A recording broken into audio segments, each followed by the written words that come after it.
morning we will begin by saying the Our Father prayer.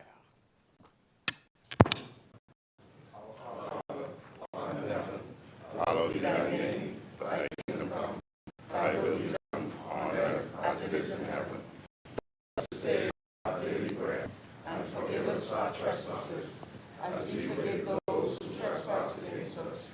And lead us not into temptation, but deliver us from evil. For thine is the kingdom, the power, and the glory, forever and ever. Amen.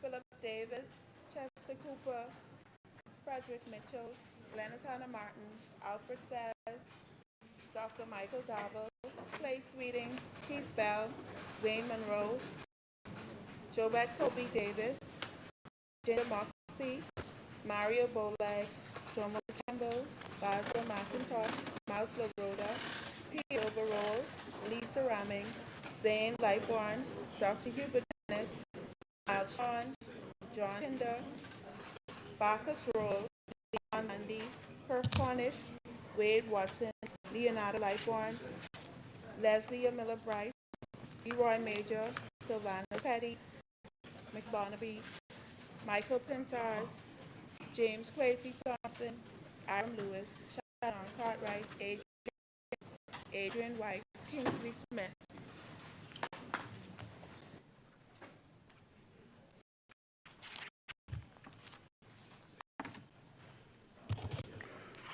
Good morning, honorable members.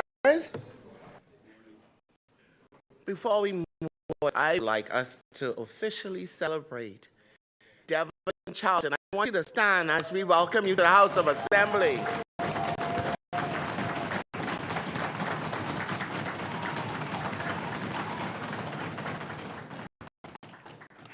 you so much.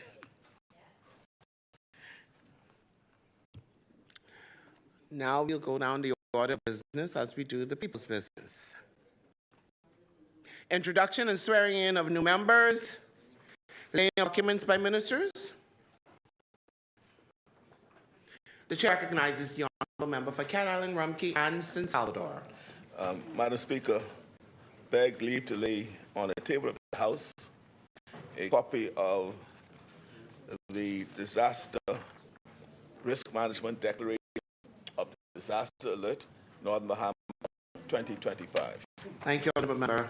Order that the document be brought up.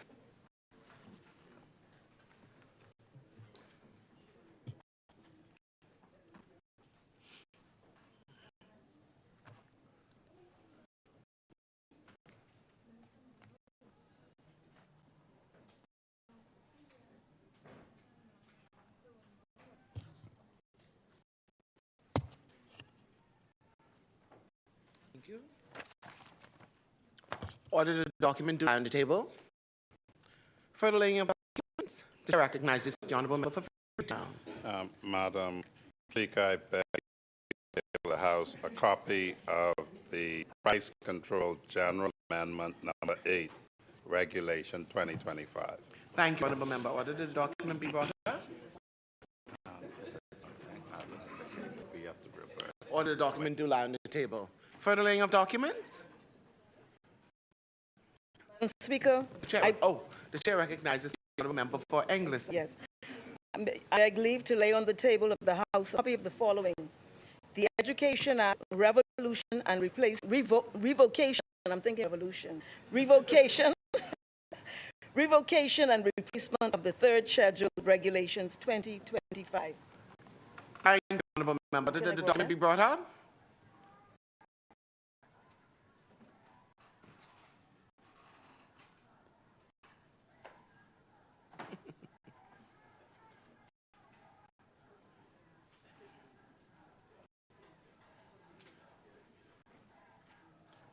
Thank you. Order the document duly on the table.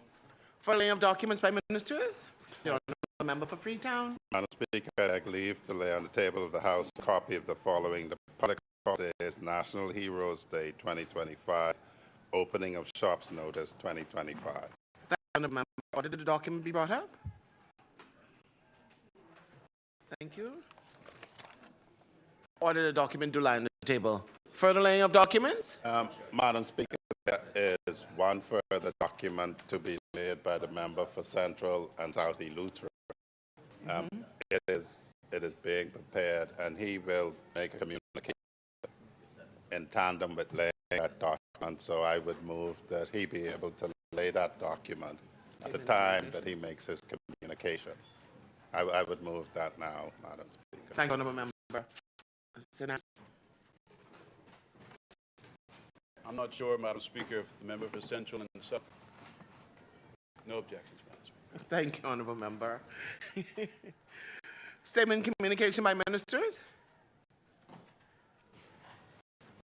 Chair recognizes the Honourable Member for Freetown. Thank you.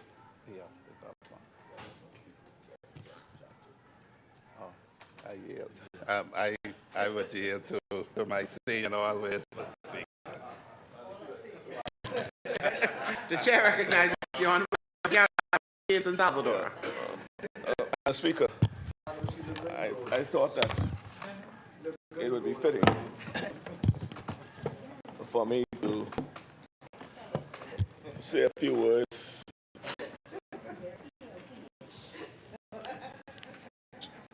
in realizing that we have amongst us today a world record holder.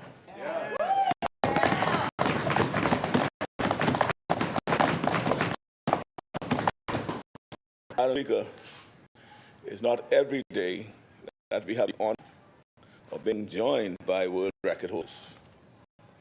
And as you pointed out, we have one in our midst this morning. You know, this moment represents an opportunity to recognize one of our very own, an exceptional athlete who continues to make history and inspire countless others. Please join me in acknowledging Devon Charlton.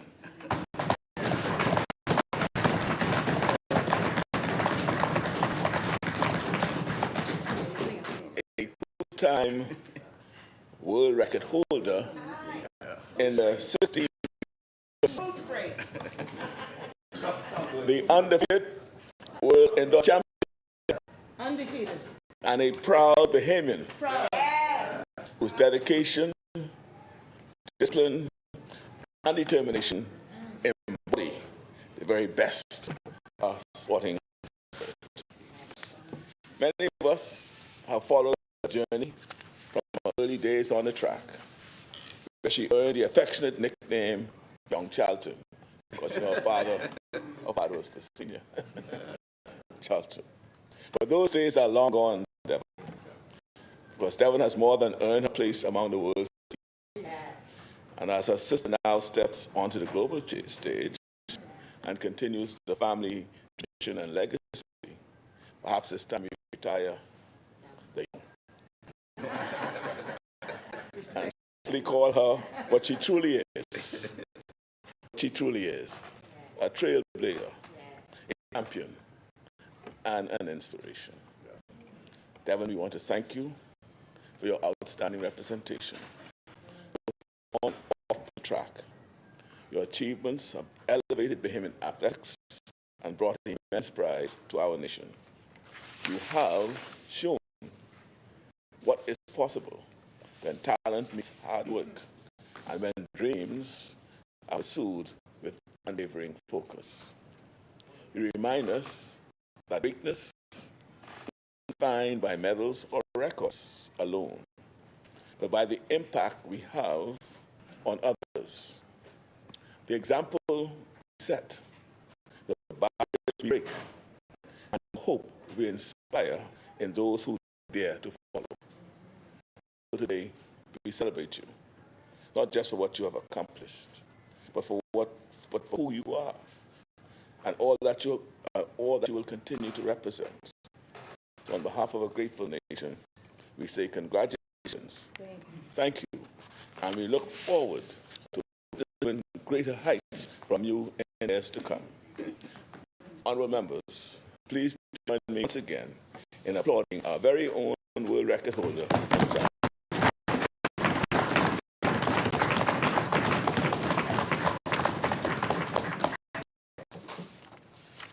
Speaker, these comments I made, I would like to have it lodged in the annals of the Assembly on the 15th day of October 2025.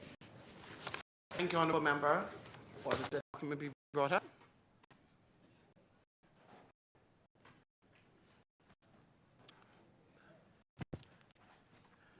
Thank you. Order the document do lie on the table.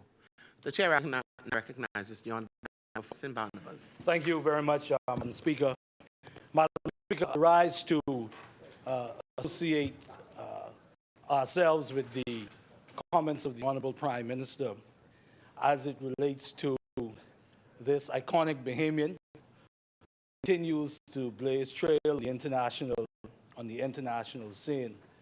It is especially an honor today, Madam Speaker, because as I look at Dave and Laura Charlton, who are here, some 25 years ago, I worked for them. And so this is especially a proud moment because whatever I'm going to do right now with people to me, I remember when you were a baby. But we are so proud of what you continue to do for our country. As the Prime Minister said, you embody what is great about the Bahamian spirit, and indeed athletes and particularly young girls, Bahamian young girls, are saying, one day I want to be Devon Charlton. So continue to keep pressing on. Pray that Almighty God continues to be strong and healthy and blaze new trails and break new records on behalf of the people of the Commonwealth of the Bahamas. We are grateful to you.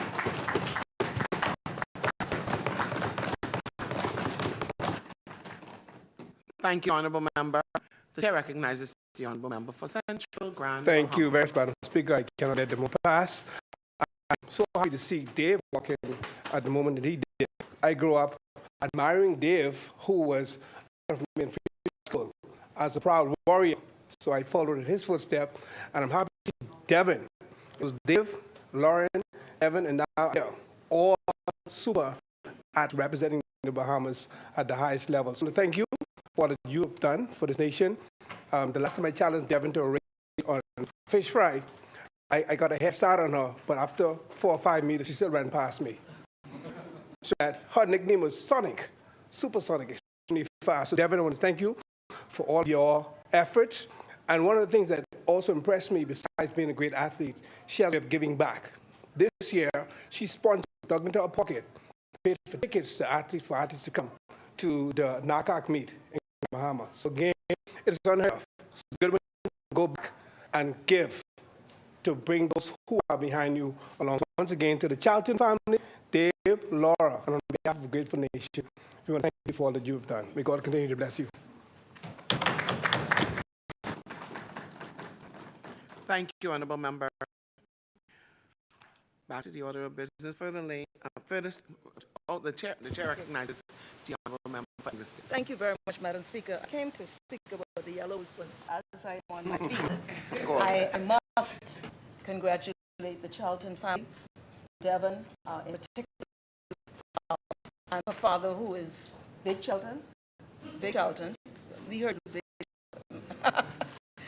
But I just want to say that, you know, I've been quietly watching your performance over the years, and you, apart from absolutely amazing to see that, it exemplifies to the Bahamian people that as small as we are, as maybe as written off the big powerhouses, that you demonstrate when you get on that track, the resilience, the discipline, the will, the intentionality, reflect who we are as a people.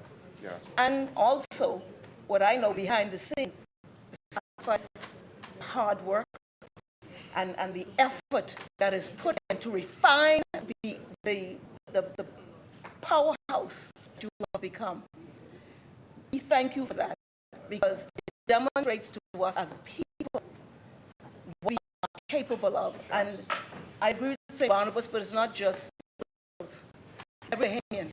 It demonstrates to every Bahamian the possibility of what can happen when we apply our talents with all of the ingredients that result in the accomplishments that you have demonstrated. You have exemplified the meaning of our flag, the power of our people, and we're very proud of you, very, very proud of you. And words cannot really sufficiently demonstrate what you mean to the Bahamian people, what you have come to symbolize to us. And when you out there, just remember, you carry an with you. That's right. Do not run alone. Carry your nation. I can't run, but I'm living through you. I'm living through you. And I'm living through you, the fastest woman on the planet. Yeah. Gotta lose a few pounds. But congratulations and thank you. And parents, thank you, because I know this is a collaborative support that has allowed you to what you have become in this world, the world. So I want to just stand and speak about the yellow bow. Donning downstairs, and that's from the Breastfeeding Association, the National Breastfeeding Association. And just so we could understand the bow, the breastfeeding bow most commonly refers to a symbolic ribbon, a golden bow representing the interconnectedness of a successful breastfeeding journey. It symbolizes that a mother and child are equally vital, supported by the family and community, the knot, and represents the goals of long-term breastfeeding, such as exclusive nursing for 6 months and continued feeding for 2 years or more. I'd love to know if that young lady was breastfed. Yes. Yes, breastfed, baby. Like you were, Mitchell says he was too, but no. Nothing's perfect. No. That's a joke. But I happen to be very closely associated with this association. I was a patron on one occasion, and the Minister of Health is here. He understands this better than I do. He advised me that at a recent meeting of the World Health Organization, they are making connection between breast and non-communicable diseases in adulthood. It's tied to the immune system, the intelligence quotient. I believe science supported that. It helps a child become more secure in who they are, but most important is a function. God knew what he knew, or Amen. She. God knew. God knew. You haven't heard that? God knew that the component of breast became a perfect food for a newborn child. And so I want to take this opportunity before I take my seat to encourage new mothers and mothers who are about to become mothers to breastfeed your children. They're saying at least 6 months. It's a sacrifice, but do it. It makes a world of difference to you by ability. And so I want to thank the association for their dogged work over the many years as they continue to promote the importance of breastfeeding and its implications to long-term health and good mental health in this country. Thank you very much. Yes. Thank you, Honorable Member. The chair recognizes the Honorable Member Gates.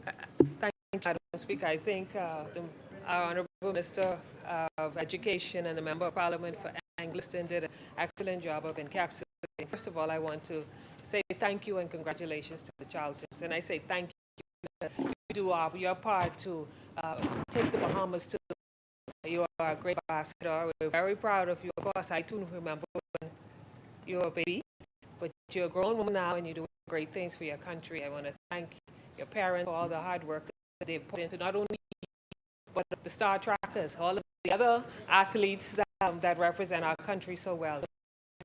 Congratulations and keep doing well.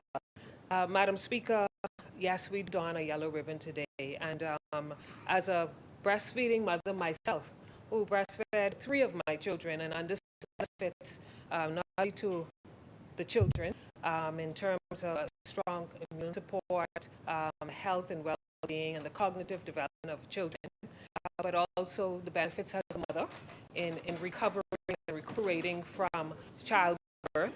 But this is the positive effects that breastfeeding has in terms of ensuring that our children receive the benefits and nutrients that come from breastfeeding. But I want to thank the Breastfeeding Association, Ms. Simonette and her team, because they have worked closely with the Department of Labor, with the HR consultants, as we move our historic labor legislative reform. And they have been working with us as key stakeholders in ensuring that we capture breastfeeding in the framework of legislation. And they want to know what's important to look at our laws. So historically, we've been moving on the recommendation to include the component of breastfeeding and how it translates in the work environment for mothers returning to work in our labor legislation. And I want to thank them not only for their continued work, their advocacy, but of course for the work they do to ensure that we capture the importance of breastfeeding and its benefits in our legislative framework. Thank you, Madam Speaker, for the opportunity, and congratulations. Thank you again to the Bahamas Breastfeeding Association. Thank you, Honorable. The chair recognizes the Honorable Member for Tall Pines. Thank you so much. I didn't breastfeed my children. We hope not. Yeah.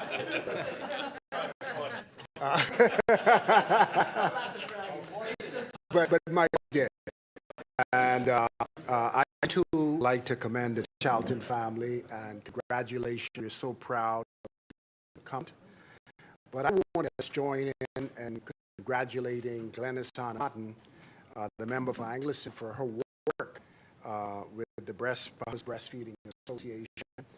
She's been with them for many years and continue to do excellent work. We all know the nutritional and immunological benefits associated with breast milk, but the research is even becoming more interesting because breastfeeding children violence, breastfeeding the connection with academic excellence, breastfeeding and the connection with productivity, members of society is all being documented.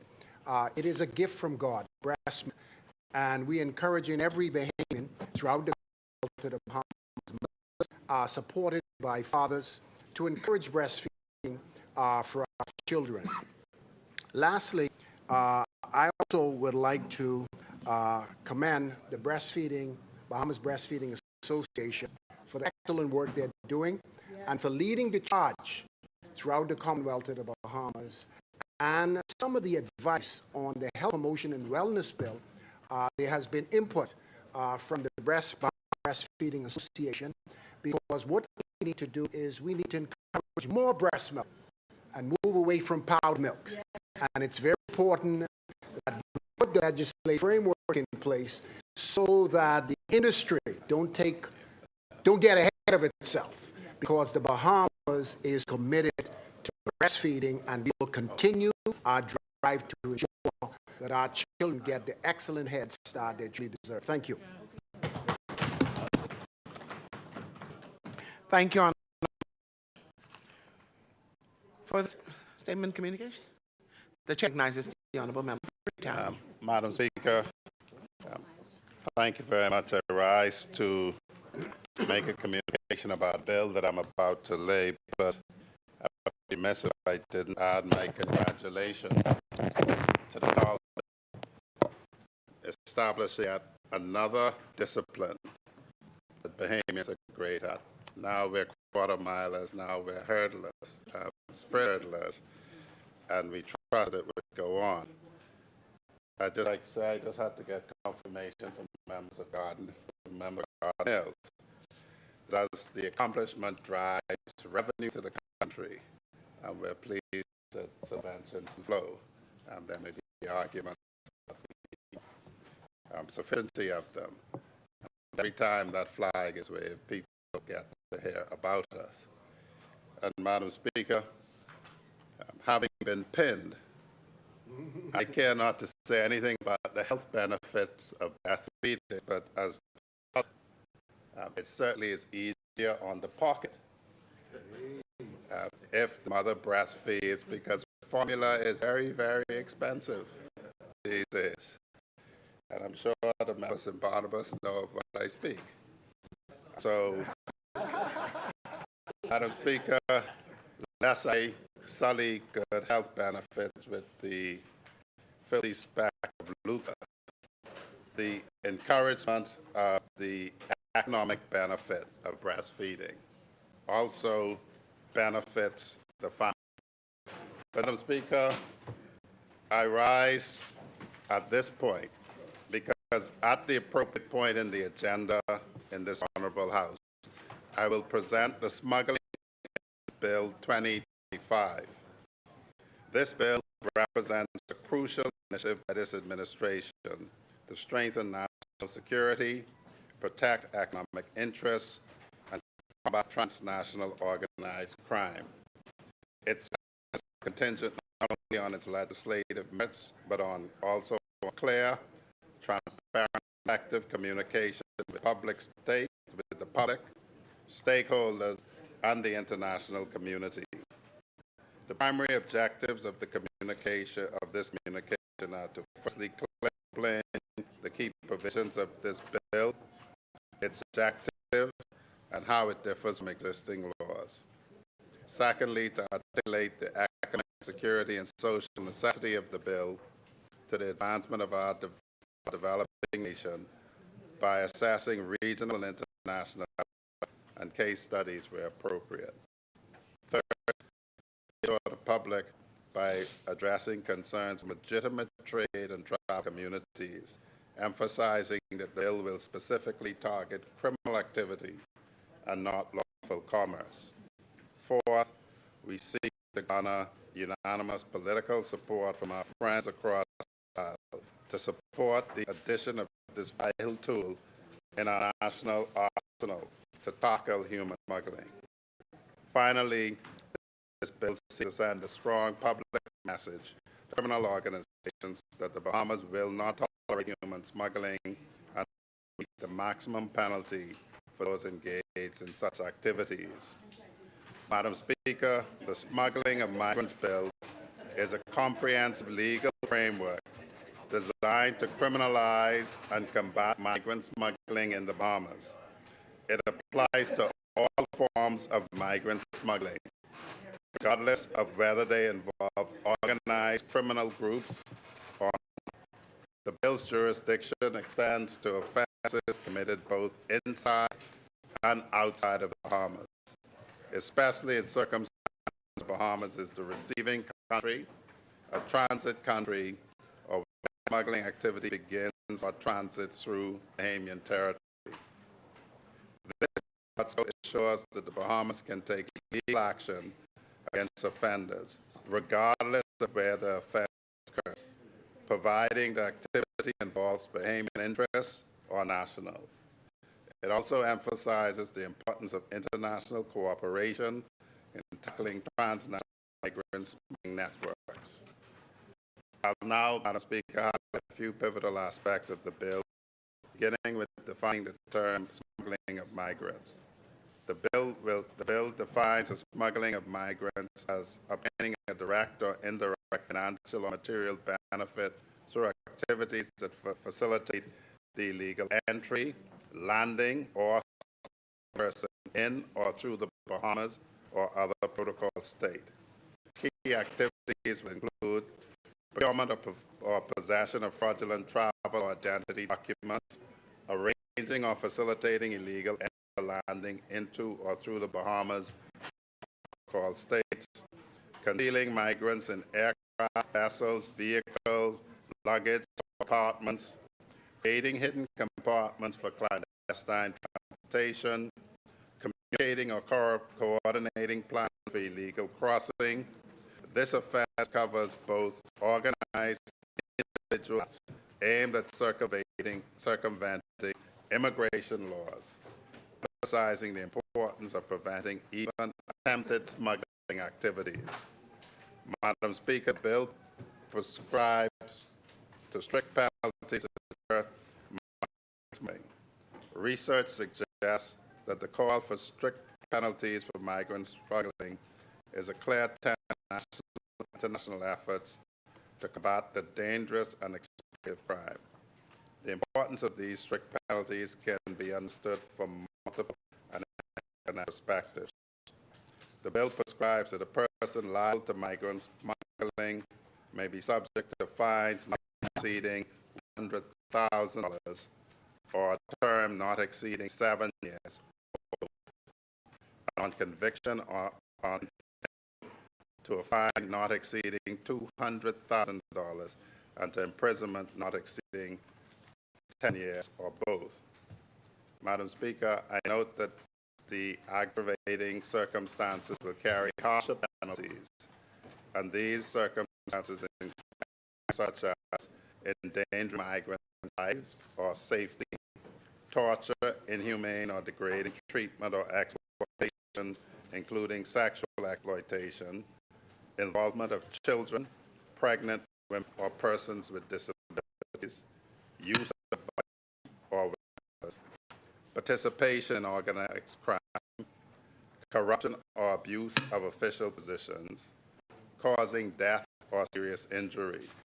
A person who commits an offense of smuggling under the aforesaid circumstances are liable on summary conviction to a fine not exceeding $250,000 and to imprisonment for a term not exceeding 7 years, or to both, and on conviction on information to a fine not exceeding $300,000 and to imprisonment for a term not exceeding 15 years, or both.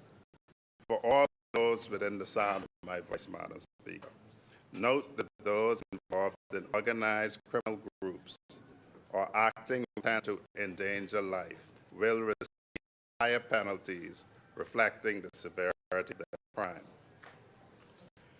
Madam Speaker, of course, the prosecution of operators of vessels carrying smuggled migrants is a critical and high-stakes component of combating migrant smuggling. It's important the unique extreme dangers associated with sea voyages, which necessitates a strong and specific legal response.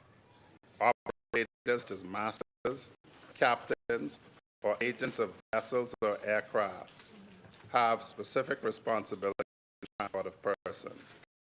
These include verifying that passengers possessed of relevant legal entry documents, reporting attempts of actual illegal travel to authorities, failure to comply with those obligations may result in fines up to $150,000 and liability for penalties unless they can demonstrate the reasonable belief, Madam Speaker, or the situation was beyond their control. For instance, if you rescue somebody at sea. These duties are critical in preventing the facilitation of smuggling activities and ensuring that conveyances do not unwittingly or deliberately assist illegal crossings. Madam Speaker, the bill extends operation at sea as offenses committed on vessels outside territorial waters, especially stateless vessels or those flying a foreign flag but subject to involvement in smuggling, and vessels registered under protocol states other than the Bahamas. The Bahamas' enforcement powers will include, Madam Speaker, search, seizure, and arrest at sea with safeguards to protect migrant safety and human rights. Madam Speaker, this bill ensures that operational framework measures are humane, environmentally sound, and respect the rights of migrants, including the protection from violence. The bill also establishes designated authorities to respond to requests for assistance and coordinate enforcement efforts across jurisdictions, thereby ensuring international cooperation. Madam Speaker, this bill also provides procedures for the return of smuggled migrants. The return and repatriation of migrants is a complex issue situated at the intersection of state sovereignty, international law, and human rights. Its importance cannot be overstated as it is the operational linchpin connecting the fight against migrants with the protection of migrants themselves and also the protection of the sovereignty of this great nation, Madam Speaker. The importance relative to international law will be structured around key legal principles and instruments, including the referral of migrants with specific protection needs, verification of documents' legitimacy, facilitation of return to country of origin, or the country where the migrant has the right to reside, protection during return, which will ensure returns are orderly, dignified, and safe.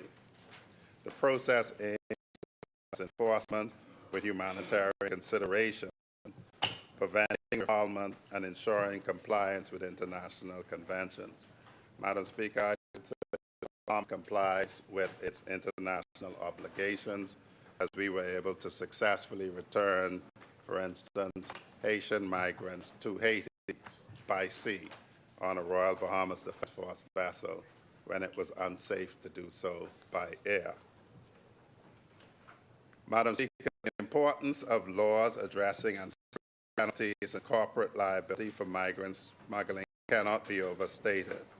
While prosecuting individual smugglers is crucial, these legal concepts are what really dismantle the criminal business model and attack the smuggling enterprise at its root. In addition to individual penalties, the bill allows for the confiscation of assets and restitution to victims. Corporate bodies may be held liable if offenses are committed with consent, involvement, or neglect of officers or managers.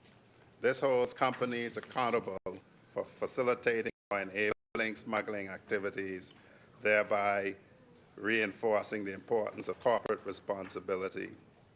The combined force of ancillary penalties and corporate liabilities create a comprehensive legal strategy that is far more effective than prosecuting individuals alone. Currently, Madam Speaker, the Bahamas lacks comprehensive and explicit national legislation to deter migrant smuggling. This key piece of legislation will serve to strengthen border security, protect migrants, deter smuggling activities, and promote international cooperation while aligning with international treaties and protocols to combat migrant smuggling effectively. Further, it will enable compliance with our nation's obligations to the protocol against the smuggling of migrants by land, sea, and air, thereby supplementing ratification of the United Nations Convention Against Transnational Organized Crime, of which we are a member state. Mr. Speaker, this bill is another landmark piece of legislation introduced by this administration that will advance and protect the national interests of the Commonwealth of the Bahamas. Madam Speaker, before I take I would like to pay tribute to the men and women of the Royal Bahamas Defense Force, the Royal Bahamas Police Force, and the Bahamas Immigration Department, who bravely man the front lines in the vital effort to secure the sovereignty of this country and guard our heritage from attack from all enemies, both foreign and domestic. Thank you, Madam Speaker. Thank you, Honourable Member. Order that the communication be brought up.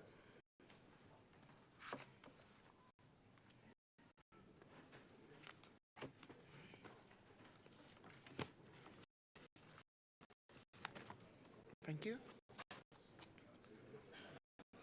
Order that communication be at the table.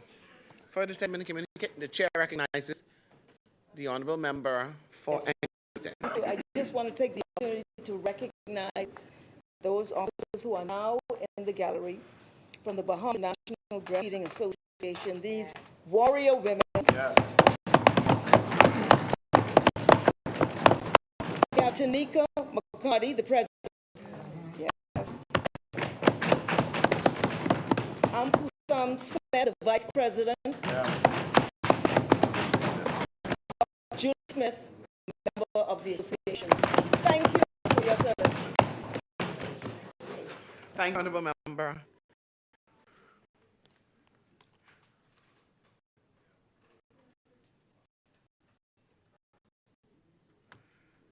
Further statement and communication by ministers. The chair recognizes the honorable member for Central and South. Thank you, Madam Speaker. I too would like to join my other colleagues in recognizing the Breastfeeding Association of the Bahamas. Yes. You know, my family is from a long line of breastfeeding women. Actually, my grandmother is known to be one of those who helped breastfeed throughout the community back in the day. Her name was Twyla, and she was a Pinder. So she used to do that back in the day for all this formula, but she was known to, for months, for a year at a time. I think at one point my grandmother told me, that was my Pearl's mother, So she used to do that for the day they say when nothing couldn't come. She would breastfeed, so it's a tradition that's been passed on throughout my family, and I applaud the station for the work that they do. And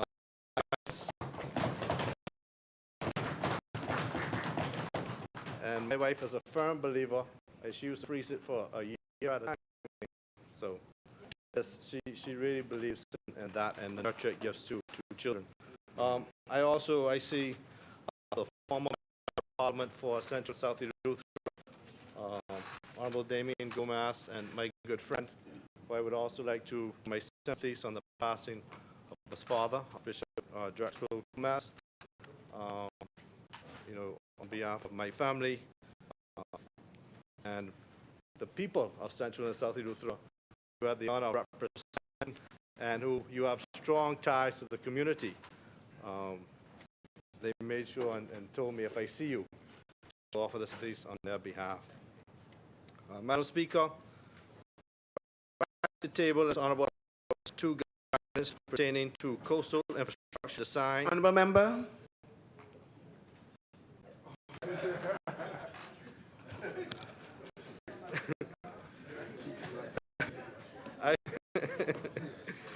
Madam Speaker, the rise table allows two guidance notes pertaining to coastal infrastructure design and energy efficiency in construction.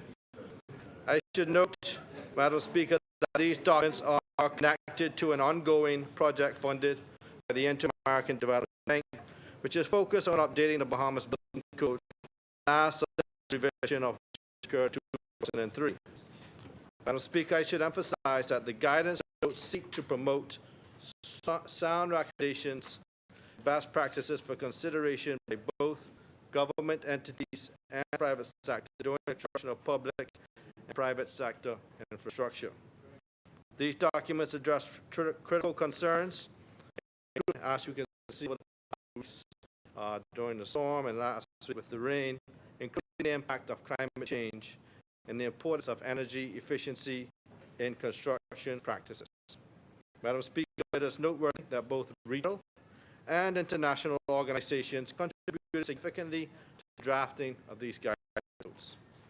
Expertise and input enhance the content, ensuring that recommendations reflect global standards and best practices. In the future, my ministry will disseminate excerpts from both documents through various communications. This will allow the private sector with the opportunity to incorporate these recommendations into their building design and construction processes, thereby enhancing infrastructure reliability and efficiency. I wish to reiterate, Madam Speaker, these notes are intended to serve as industry standards and best practice, supporting ongoing efforts to improve national infrastructure throughout the Bahamas.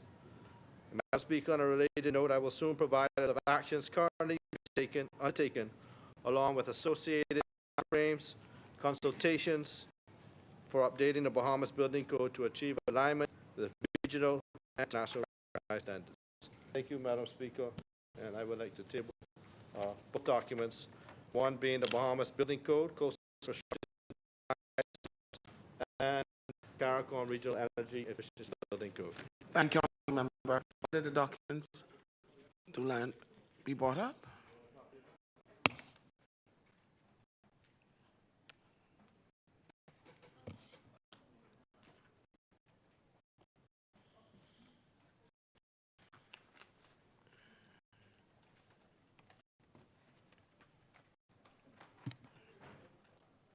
Thank you. All the documents line the table.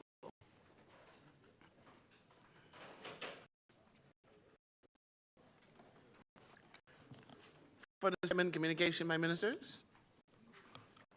The communication by ministers. Thank you, Honourable Member. Clock. Messages from the Governor General. The Senate. Motion for leave of absence, leave to resign, new Reds. Presentation petitions. Presentation of reports of committees. Adoption of reports of committees. First reading of bills. The Honourable Member for Freetown. Madam Speaker, I beg leave to introduce and have read for the first time a copy of the following: a bill for an strengthened security and international cooperation to prevent and combat migrant smuggling, to provide measures for the protection of smuggled migrants, to prescribe penalties for offenses of migrant smuggling, and for matters connected therewith. Thank you, Honourable Member. Did the document be brought up?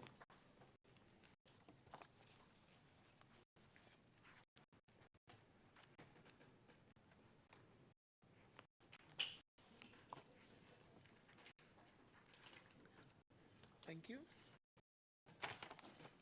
It has been moved and seconded that the following bill be read for the first time.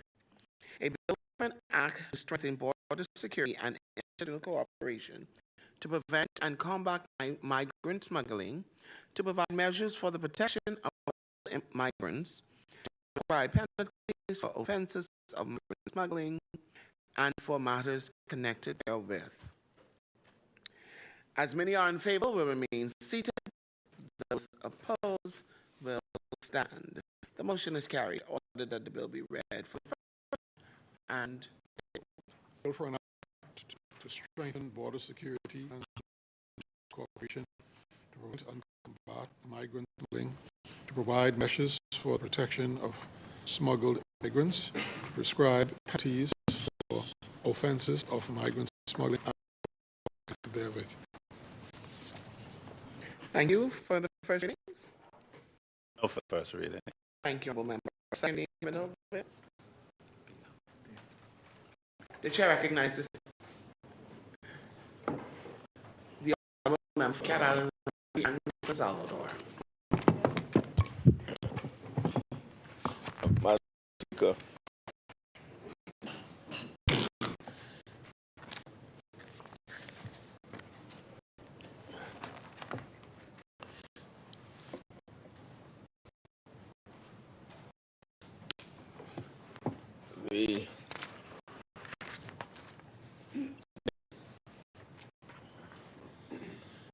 as we debate the data protection of 2025, we are standing at a crossroads in human history.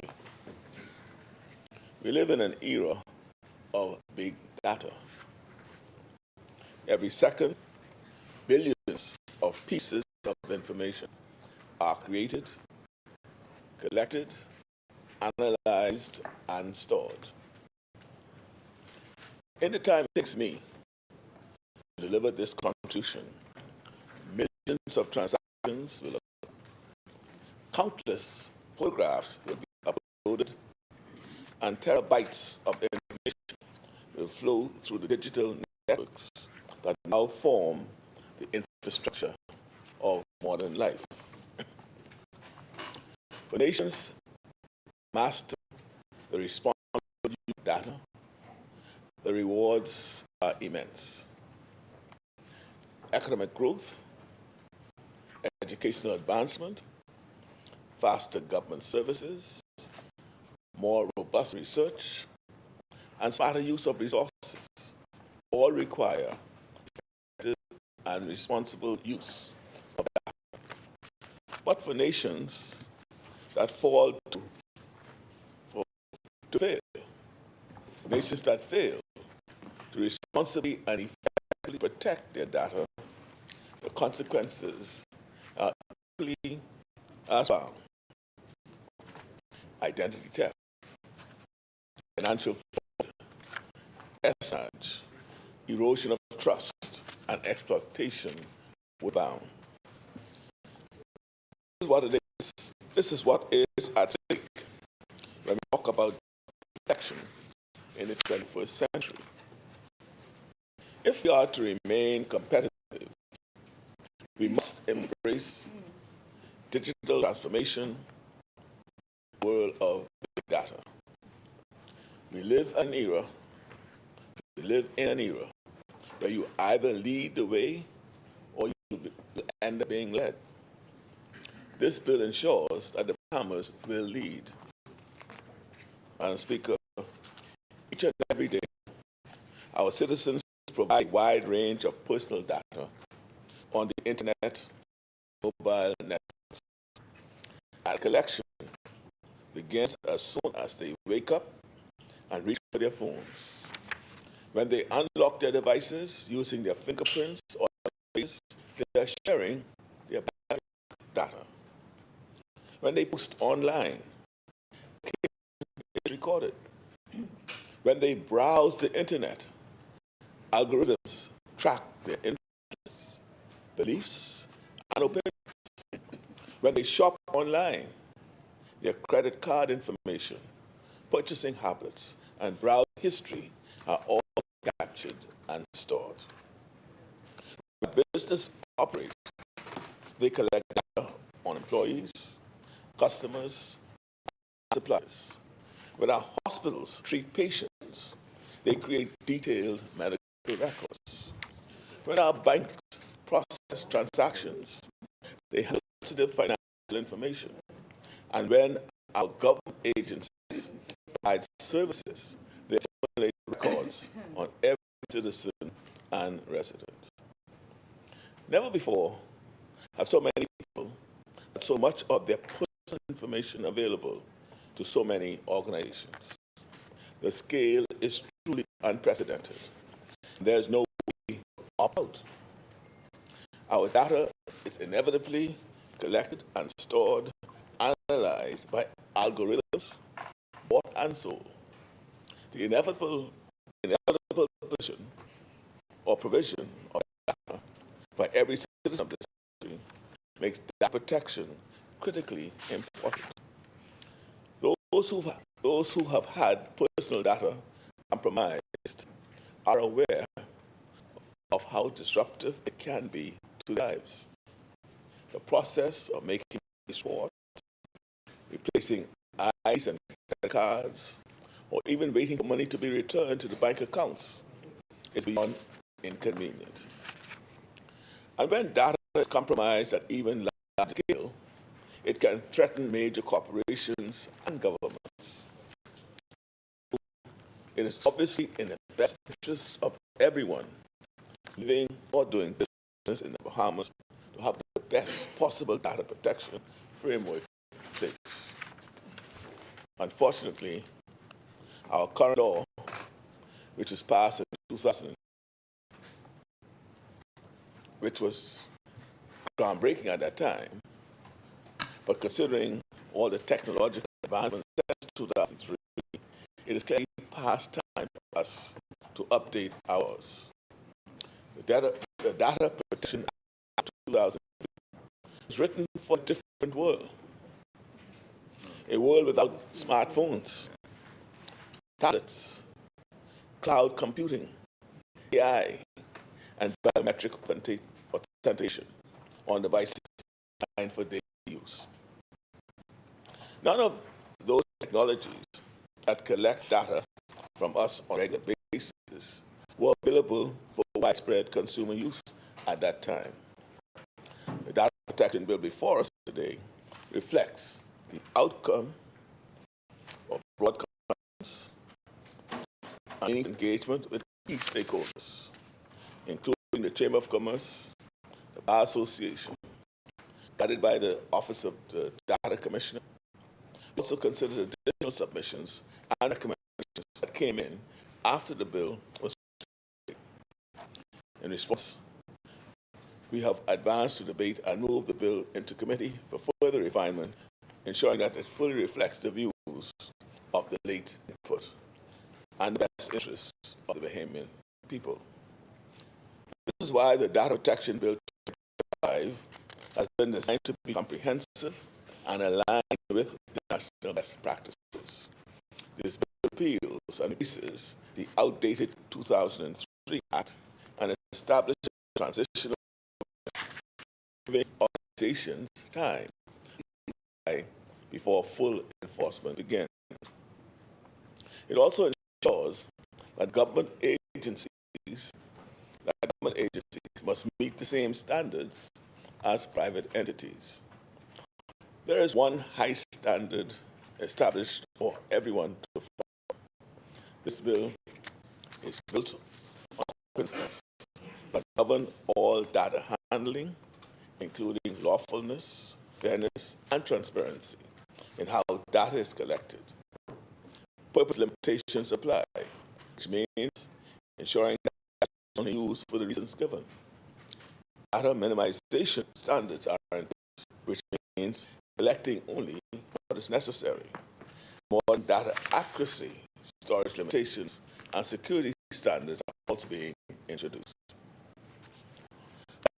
Lawfully collected and processed, it must meet one of a number of lawful conditions, including consent, contract necessity, legal obligation, the protection of vital interests, being necessity of a public body or public, being necessary for the protection of fundamental rights or the administration of justice, or other areas where the processing of data is necessary and justifiable.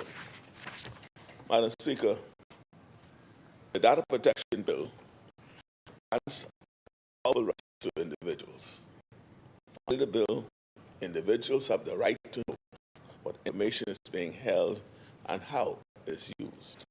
They have the right to correct inaccurate information, as well as the right to have data erased when it is no longer needed.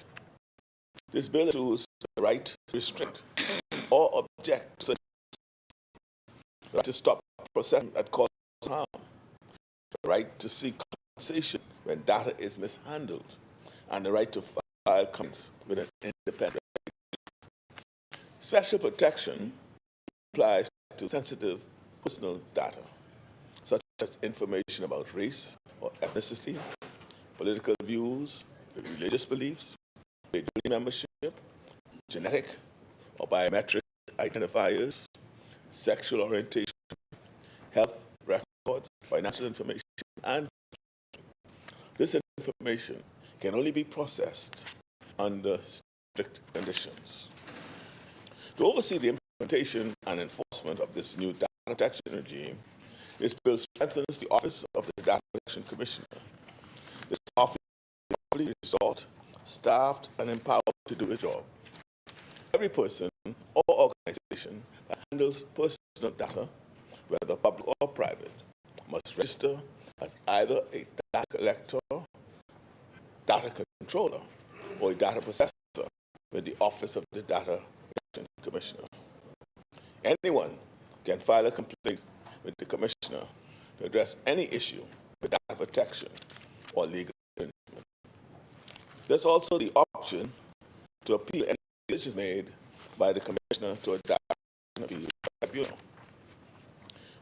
The Data Protection Bill also regulates international data transfers, ensuring that when information about Bahamian travels out of our borders, it also remains protected. It establishes clear rules for consent requiring that permission be freely given, specific, informed, and unambiguous. It can also be withdrawn after it has initially been given. The bill also provides for enforcement, meaningful penalties for violations, fines and imprisonment for serious breaches. It also sets standards for direct marketing, protecting citizens from unwanted communications while allowing business activity. Under this bill, the government must lead by example. Public agencies must register as data controllers.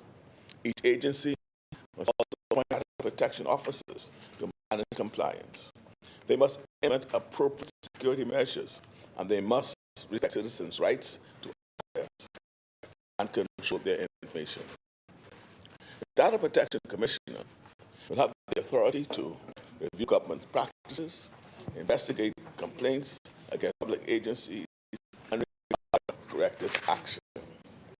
For ministries developing e-government services, digital identification systems, and online service delivery, the bill provides clear standards. When citizens interact with government digitally, they need confidence that their information is secure. The Road Traffic Department digitized records, the National Insurance modernized systems, immigration implements new technologies. These efforts must be built on the foundation of data protection. The bill will also ensure that the government has enhanced public trust as a result of these new measures. The bill has specific implications for the healthcare industry. For example, consent must be explicitly given for sharing medical data or using medical data. Research and any data breaches can result in significant penalties. Patients' records will receive the highest levels of protections, which further strengthen trust in our ability to expand areas like medicine. Madam Speaker, the private sector must fully comply with these standards well. All businesses will be required to obtain proper consent before collecting or using personal data. Must also implement security measures, information, and report breaches when they occur. Financial services, telecommunications, retail, hospitality, marketing, and insurance companies, all industries where data is collected must demonstrate the ability to meet strict standards for how they collect, use, and protect the data collected. This is good for business.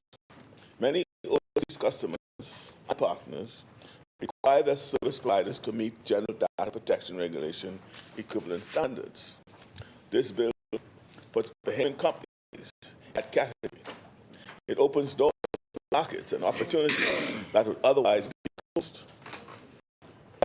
Privacy and protection have become a global investment standard. International banks, multinational corporations, and technology firms evaluate jurisdictions based on their data protection frameworks.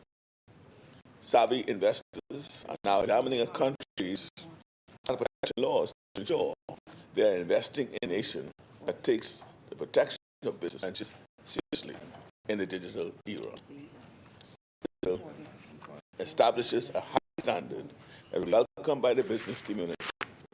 When this bill becomes law, national firms and investors can confidently transfer data to and from Bahamas, knowing that information will be protected according to international standards. We are signaling to the world that the Bahamas is modern, transparent, compliant, and serious about protecting information. We're ensuring that entrepreneurs and investors can compete on the terms with their counterparts anywhere in the world. Any discussion of data protection must address the relationship between privacy and freedom of expression. It will strike the balance carefully. investigating matters of public interest need access to information. Academic researchers studying social phenomena by data, and civil society organizations advocating for vulnerable populations need to document their work. This bill protects privacy while preserving legitimate journalism and research. Specific exemptions exist when data processing serves a genuine public interest, advances knowledge, or creates meaningful art. These exemptions are not unlimited. They require that processing be proportionate and necessary. But they recognize that privacy rights must coexist with other fundamental rights and freedoms. The benefit of maintaining this balance is a society where privacy is respected without stifling the free exchange of ideas, the truth of truth, or the creation of art. Other areas where some exemptions may apply include law enforcement and criminal justice, taxation, activities, research, and correctional services, among others. This bill also makes special provision for those who are most vulnerable, our children, elders, those who may not always be able to protect themselves. We recognize the fact that some people deserve extra protection to prevent exploitation. Madam Speaker, this will be a significant transition for our nation. Organizations will need time to comply. The government will need time to build capacity, and the public will need to be educated. We are committed to a phased implementation that gives all stakeholders the time and support they need. At the end of this comprehensive process, the Bahamas will be a jurisdiction where data is protected, privacy is respected, and digital entrepreneurs can flourish with full knowledge that we take the protection of their enterprises seriously. Madam Speaker, let the record reflect the fact that in this era of big data, the Bahamas has positioned itself to be ready to take advantage of the future challenges and opportunities. We have benchmarked this bill against the top regional and international jurisdictions, and we are satisfied that, thanks to the hard work of the Office Data Protection Commissioner, the Attorney General's Office, and all others who contributed to the development of this bill, that we have produced yet another region-leading legal framework that positions us for success in the same way that the 2003 bill provided a strong foundation at that time. The Data Protection Bill 2025 provides a modern, transformative framework that will help our nation to thrive in the 21st century, one that Cat Island, Rumkey, and San Salvador stands in full support of. Thank you, Madam Speaker.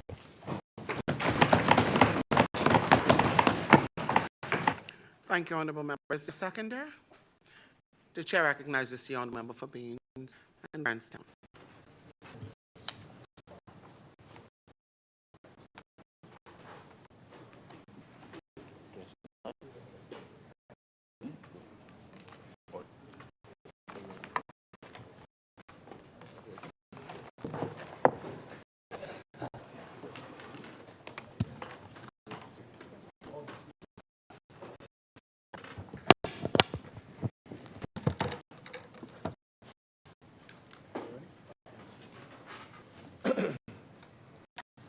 Thank you, Madam Speaker. Honorable members of the House of Assembly, it is an honor and a privilege to stand in this House to represent the great people of Baines and Grandtown. I thank them daily for the support and patience over the last 4 years. Without them, there would be no Wade Watson, Member of Parliament. Madam Speaker, give thanks to Almighty for giving me and my colleagues the opportunity and ability to do what we do as legislators and representatives of the Bahamian people in our respective constituencies and portfolios. I also extend thanks and appreciation to the Honorable Prime Minister Davis for affording me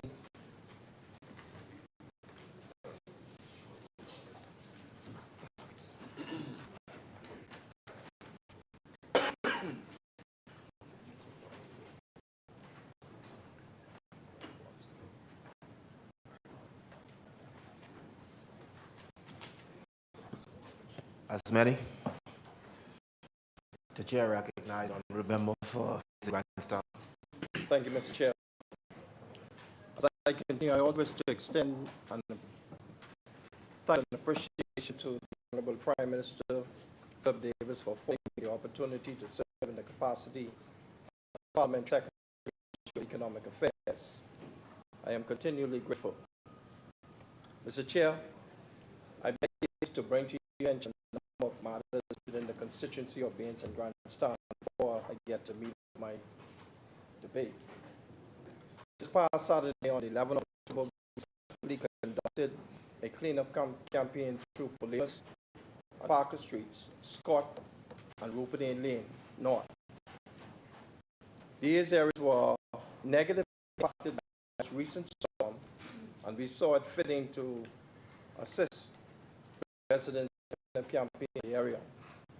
The intention was to assist as many of our constituents as possible to ensure that they are able to remove some of the damages and some of the debris that left the storm. I thank many volunteers who came out to support on that day. Chair, the recent storm highlighted the need for drains to be installed in the area.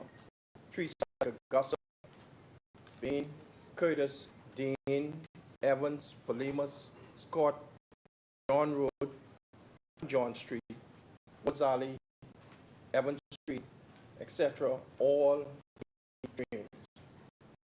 I had an opportunity to communicate with Mr. K. Sweeting, and I am hoping that he devise a plan to put drains in the area as budgetarily possible. He assured me that we will look at a plan, Mr. Chair, so that we can have those matters addressed. I also want to inform the constituents of Bain and Grandstand major repairs will be conducted on various parts within the constituency in the coming weeks. And I would like to thank our executive chair, Mr. K.L. Bobby, the board and his team, Bahamas Public Parks and Beaches Authority, for their kind assistance, and including Bain and Grandstand. Thank you, Mr. Chair. Mr. Chair, on Thursday, the 16th of October, which is tomorrow, we will be hosting a Bain and Grandstand pastoral luncheon on 12:30 p.m. at the Fish Fry restaurant on our quay. We are asking as many pastors in the community and attend.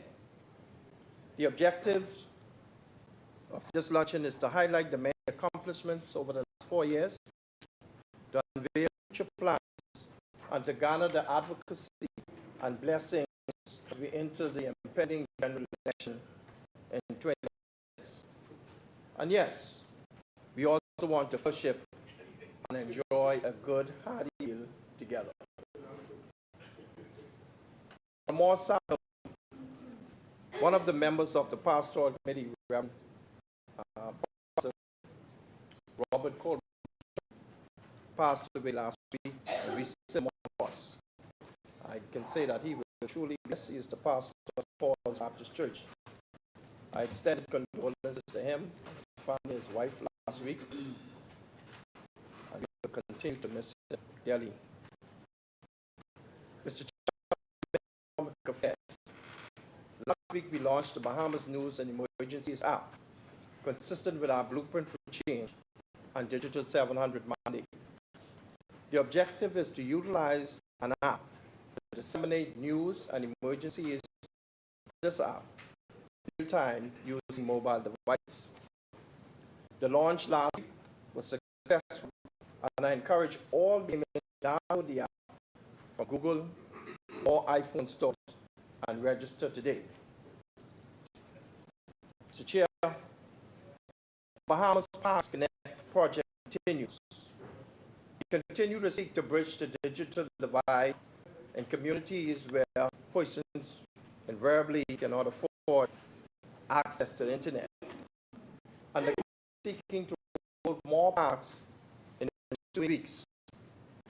However, I want to encourage payments to safeguard and secure the digital equipment on these parks, as the number of our networks being vandalized by unsavory users of power. This is counterproductive, Mr. Chair. The intention and the objective is genuine, but the unsavory characters who traverse our parks are doing whatever is necessary to ensure that the service is not available to those who need the most. And I ask them to please stop, please stop, please cease from what they are currently doing. Mr. Chair, in recent days, Spain and Grand area have experienced a number of our concerns regarding this earth. I spoke about revenue last week, and early this week, I wish to bring to the attention of this House and the constituents of Bain and Grantstown the passing of Mrs. Ethel Grant Brown, Corey. She was like a mother to me and has been a pillar of strength in my political journey. I extend sincere condolences to the Brown and Grant family, also the Tyrone Murphy and Bernadette John Penn, and so many others in the Vincent Grantstown constituency. I also condolences to my family on the passing of my cousin, Archbishop Drexel Gomez. May their souls and the souls of the faithfully departed rest in peace. Mr. Chair, it is a pleasure to stand here in this House and see the debate on behalf of the great people of Bain and Grantstown. We support this Data Protection Bill 2025. The significance of the data protection from then to now is worth noting. Passed a law in 2003, brought into force in 2007. The current act was in at that time and served this purpose, but with the evolution of technological advancements, warrants the need to raise the act with the Data Protection Bill 2025. Hence, being here today to debate this much important bill. Mr. Chair, the bringing forward of this bill is another testament of the foresight and vision of this administration, and I applaud the government and the key stakeholders for bringing a well-thought and crafted to this honorable House.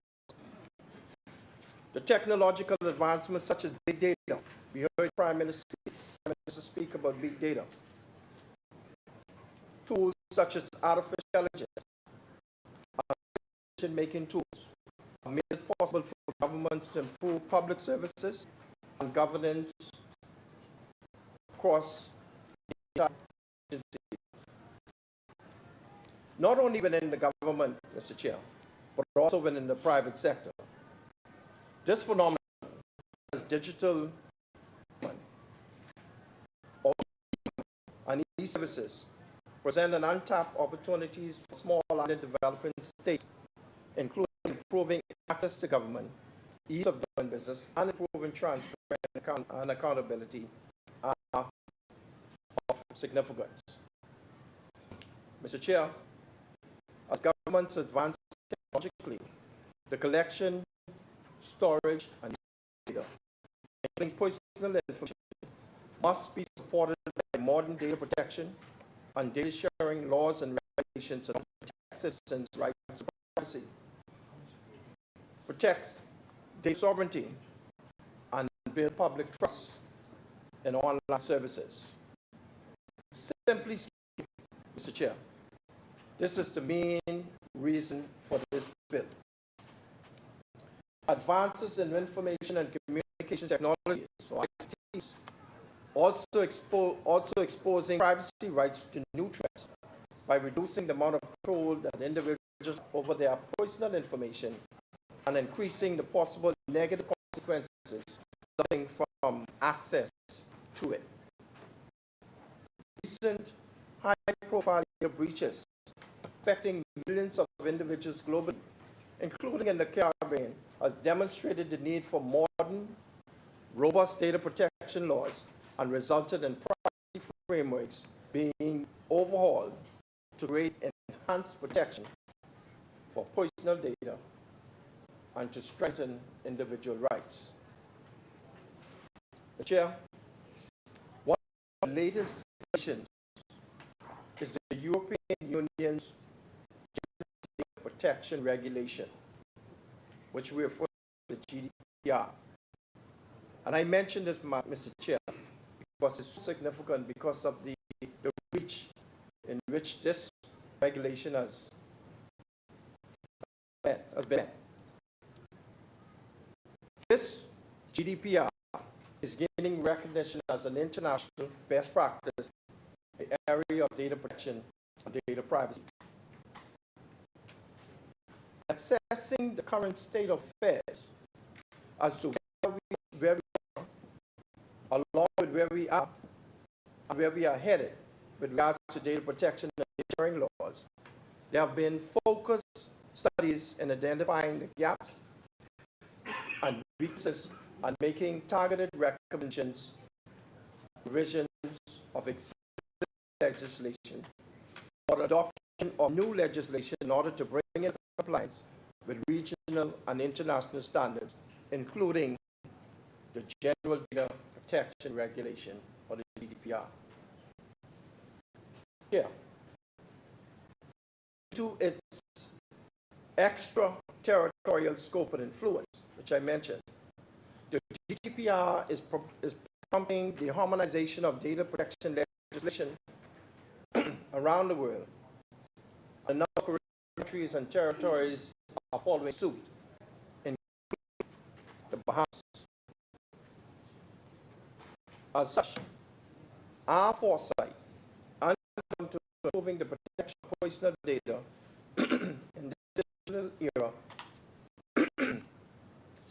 requires that implementing protection legislation aligned with GDPR will not only facilitate trade and data flows with countries outside of the Caribbean, but also helps to create an enabling environment for data sharing and governance in and between Caribbean countries. That is very significant, and I hope everybody took note of that. Mr. Chair, privacy is fundamental. Privacy is a fundamental right and is an essential enabler of individuals' autonomy. It's an essential enabler of dignity and freedom of expression enshrined in national constitutions as well as international and regional convention frameworks. Where the privacy of information is subject to unwarranted intrusions from governments and private actors, individuals may communications and feel uncomfortable to fully participate in the society as a result of fear possible consequences. Right to privacy is therefore linked to the exercise of other rights that depend on the ability to determine how one's personal information is used and shared, including press freedoms and freedom of speech.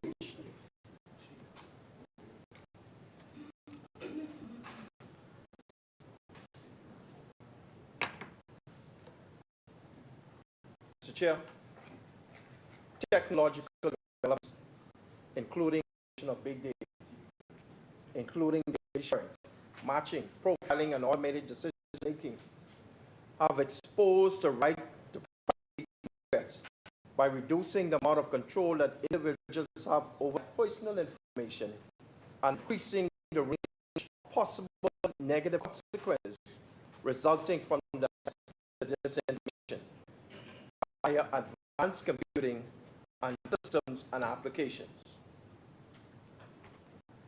Such development also ushered in the use of information and communication technologies to deliver public services known as digital or e-government. After a series of high-profile global data breaches affecting millions of users in recent years, both the right to privacy and data protection frameworks are undergoing revolutions. These breaches have underscored the need to protect privacy as essential conditions for effective and transparent democratic governance.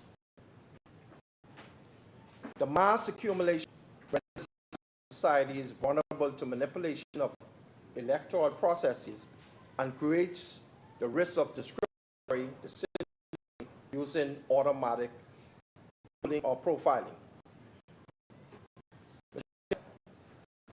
Recent experience has demonstrated that countries with less developed protection laws, including within the region, are particularly vulnerable to discrimination and manipulation. In response, governments around the world are creating enhanced legislation for the protection of personal data, including laws, regulations, and policies to protect the individual private rights and data sovereignty. These laws typically provide individuals with rights over their personal data, rules on the way in which the public and private sector use data, and establish regulators to monitor and enforce the laws. Mr. Chair, such laws have limitations as regulators always need to stay one step ahead of the evolving data systems and technology, like artificial intelligence and data. Both modern legislative and regulatory frameworks provide a fundamental starting point for the protection of privacy and other rights.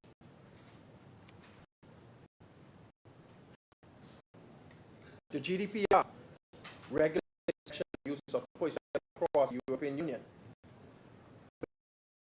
It also applies to the processing of personal data of European citizens by organizations outside of the European Union.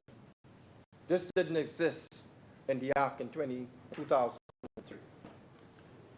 As a result, countries outside of the region need to comply with the requirements of the GDPR in order to protect cross-border trade and flow of information with the European Union, and are moving to put similar legislative frameworks in place. There has to be a degree of cohesion because we don't operate in a microscopic world. Mr. Chair, several countries in the regions have followed this path, with a wave of data protection laws being drafted and enacted in recent years. However, some countries in the region have no forms of data protection laws in place. Others have outdated laws that are provision for constituencies with modern data protection and sharing principles. Governments around the globe have introduced e-government application systems in the past 2 decades, such as biometric passports in Bahamas, we know more as e-passports, or e-services. Here we more online services. Voting, we haven't gotten there yet, but move in that direction. And online citizen participation tools or online polls. Mr. Chair, the urgent need for tools have been highlighted during the COVID-19 pandemic. Most Caribbean countries included in the 2018 United Nations E-Government Survey had reached the high or middle level of E-Government Development Index, EDI. All Caribbean countries have improved their E-Government Digital Index scores in 2018 compared to their scores in 2016. Means that the use of electronic data and personal data have increased, therefore increasing the risk of breach. So that is extremely timely, must be taken seriously. Further, Mr.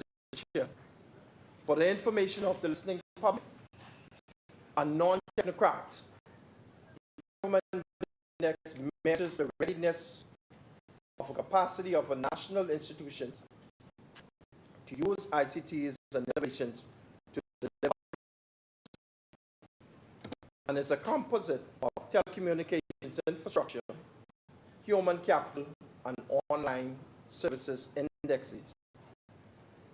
However, the EDI, in some cases, may in fact overstate regional performances in the development of government services, as it gives substantial weight to metrics that are not directly related to the implementation of e-government or e-services. For example, recent research of the Inter-American Development Bank revealed that 90% of the Caribbean regions or Caribbean citizens use government-to-citizens or government-to-citizen transactions are conducted in person, often requiring filling out of forms and delivering of these forms to brick-and-mortar offices or physical facilities. So therefore, the EDI may not be completely correct as it relates to opposition in the Caribbean region. But it is still important to note, because we have seen the increase in numbers from 2016 to 2018. The increase of the Caribbean communities or CARICOM's ICT space project. Several Caribbean countries are working towards these aims. Digital transformation programs underway in Trinidad and Tobago, here in the Bahamas, in Barbados, Jamaica, and other countries. The Jamaican government has recently committed to having 90% government services integrated and available online, with every citizen a national digital e-ID. However, of the 361 services currently offered by the government, only 38% can be started and completed online. Again, that's an example of it. I may not be completed 100%. Mr. Chair, the COVID-19 pandemic has also increased the impetus to introduce solutions and embrace digital technologies. Regional governments have shared health information on mobile apps, government websites, and social media platforms throughout the crisis. New online services have also been made available to respond to the needs of the population, including e-learning for students and affected stakeholders. However, many Caribbean country governments have also lacked the policy, financial and technical capability to quickly and efficiently bring digital services online, where such obstacles can be surpassed. Implementing digital technologies to support countries' economic recovery from the health crisis and contribute to real growth in the long term. I'm just about close to being finished, Mr. Chair. To date,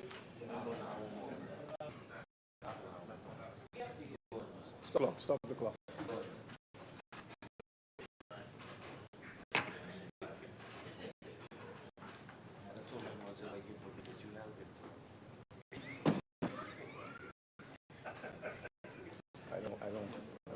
just like that. That's true. I remember. You may proceed. Thank you. Thank you, Madam Chair. Madam Speaker, the Bahamas has continued its strides in shoring up its systems while amending and introducing complementary legislation for the benefit of legal residents and citizens as it relates to their protection of their personal data and information. Madam Speaker, in order to align the current Data Protection Act 2003 with the GDPR, it is considered more prudent to replace the current act and implement a more robust bill, hence the Data Protection Bill 2025. In addition to the more exhaustive areas for strengthening, the following implementations have been highlighted for enhancing the protection of personal data pursuant to the GDPR and this new bill 2025. We are making amendments to the definition of sensitive personal data, disclosure and processing, and introduce the definition of consent as outlined and being aligned with the GDPR. Strengthening the Act's data protection principles by including backup data, which was not in the old Act, and the obligation to keep update Act and introducing the principles of accountability and the controllers. Madam Chair, Madam Speaker, we introduced conditions to be met for a processing of personal data to be lawful, including consent of the data subject, consent of the subject or individual completing process. We established a duty data controller to inform data subjects of the individual rights as well as a more expansive rights. Speaker, the bill also sought to introduce safeguards and judicial oversights where appropriate to broaden the expectations of the individual rights. We also introduced to protect journalistic activities and of expression, such as the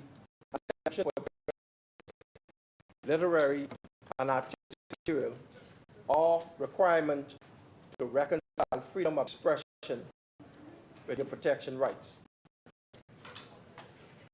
We require appropriate services to be appropriate to the risks, to be reviewed and updated when necessary.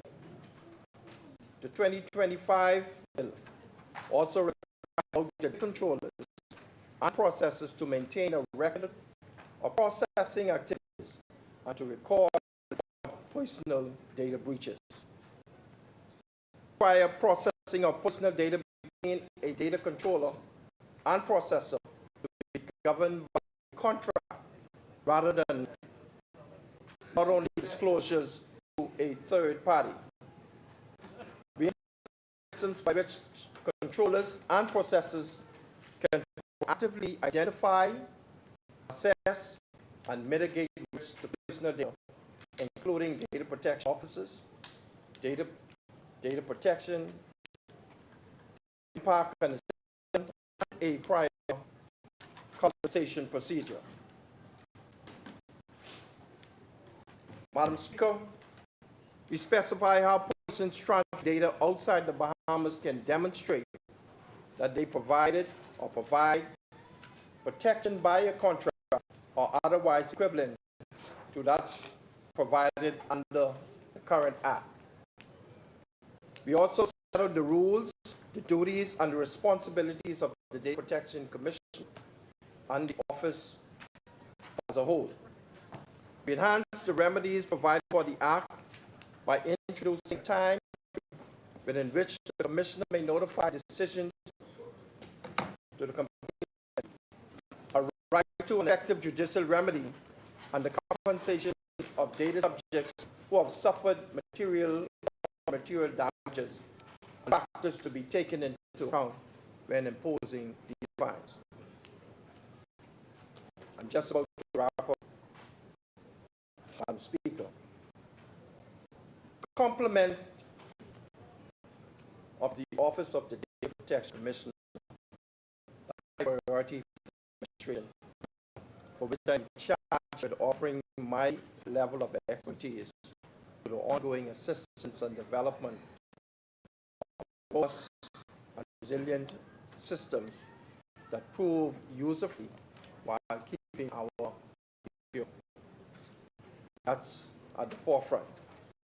We want to also make sure, Madam Speaker, that personal data and information secured while interacting with government systems and tools. While it's intended for the rollout of the bill for us today, it will be a comprehensive and holistic undertaking that allows for the current to share his views and drive process in for practical and seamless goods public and private sectors.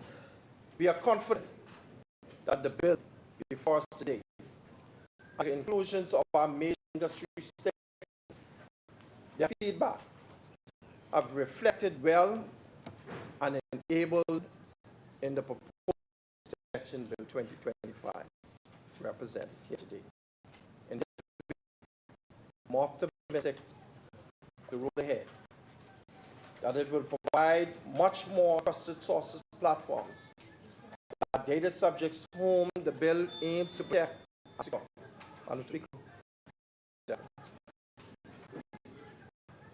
and protect our secure and safe in engaging with various digital ecosystems. Madam Speaker, I stand before you today on behalf of the good people of parents and grandson in support of this data in 2025. Thank you, and I close.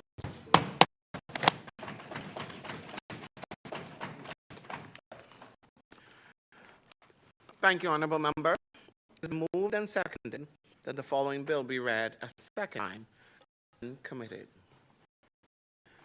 A bill for an act to regulate the collection, keeping, processing, and dissemination of personal data to protect the privacy of individuals in relation to their personal data, to establish the Office of the Data Protection Commissioner and to establish the Data Protection Oversight Committee, to repeal the Data Protection Act and for connected purposes.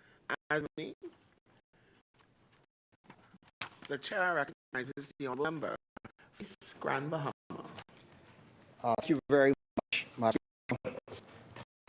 Speaker. I normally say it is a privilege to be here this morning. It is a privilege to stand and represent the good and the special people of East Grand Bahama, who I owe the world to, and also give my thanks and praise to God for this space that He has provided me here today.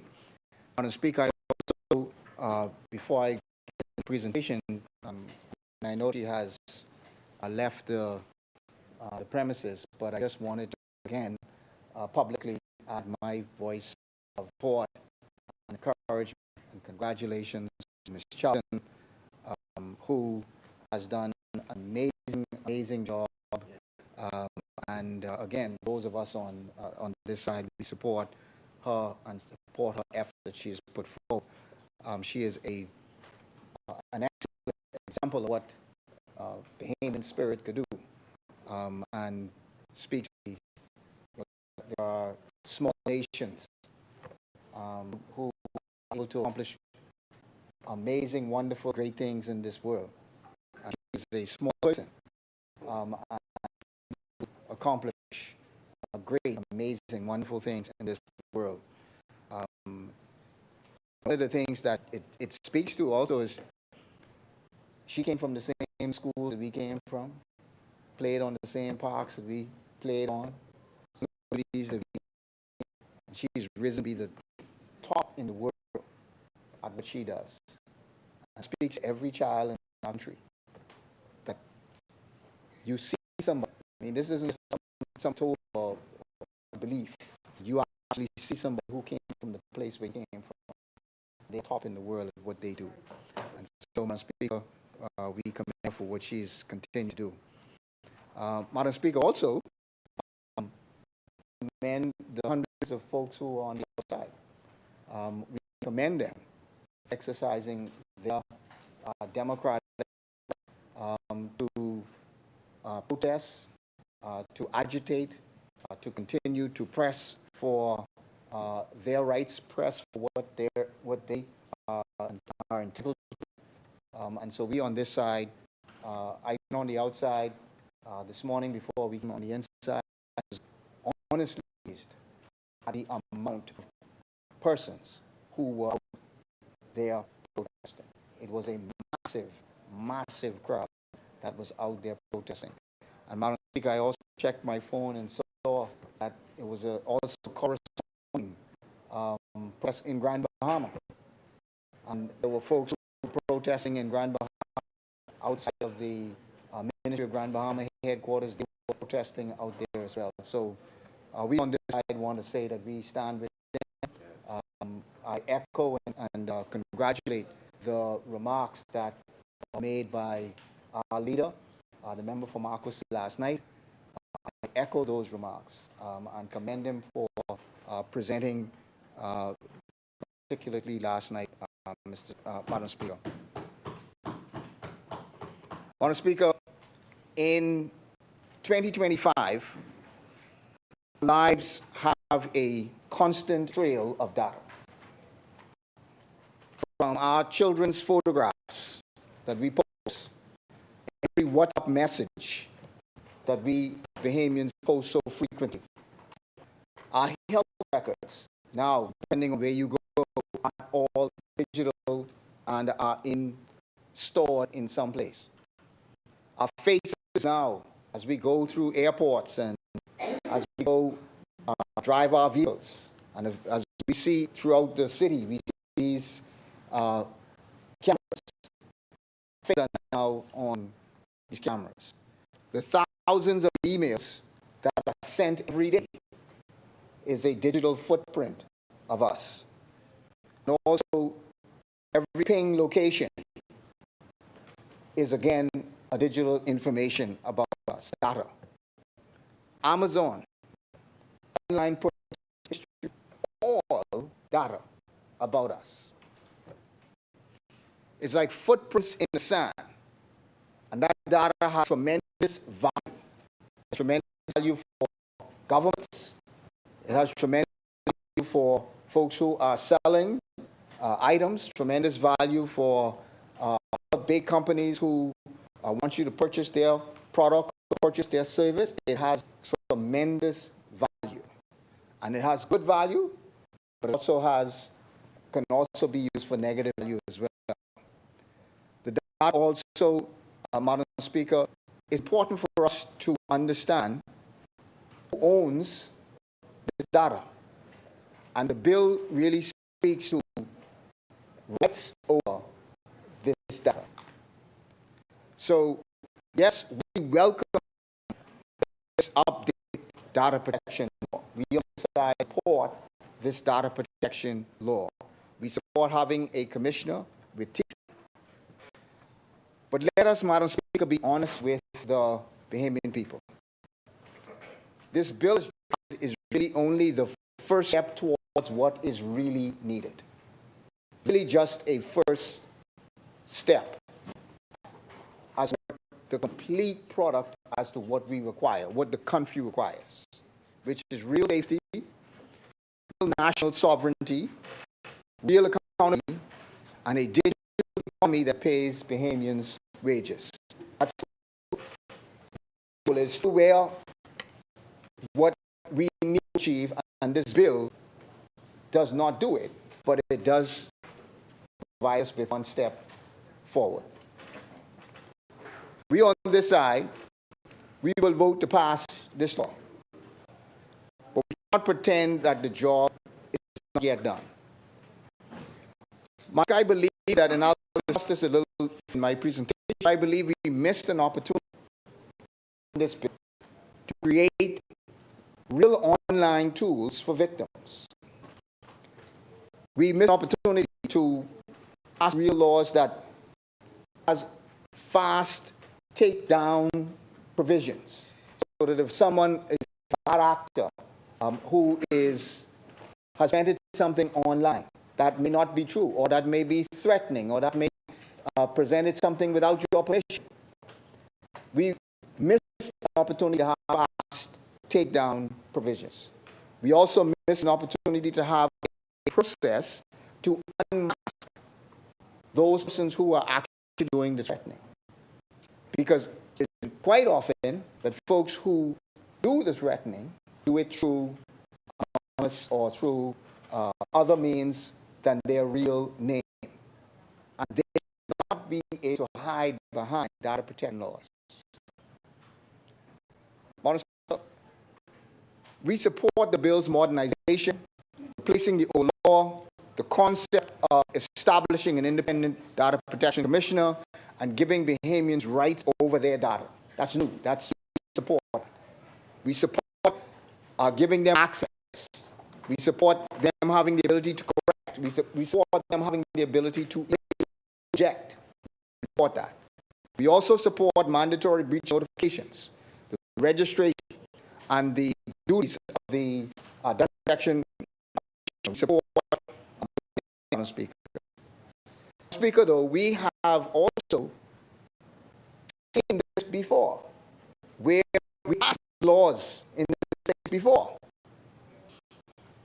but nothing after the passing of the law has further been done to make sure that it actually is implemented.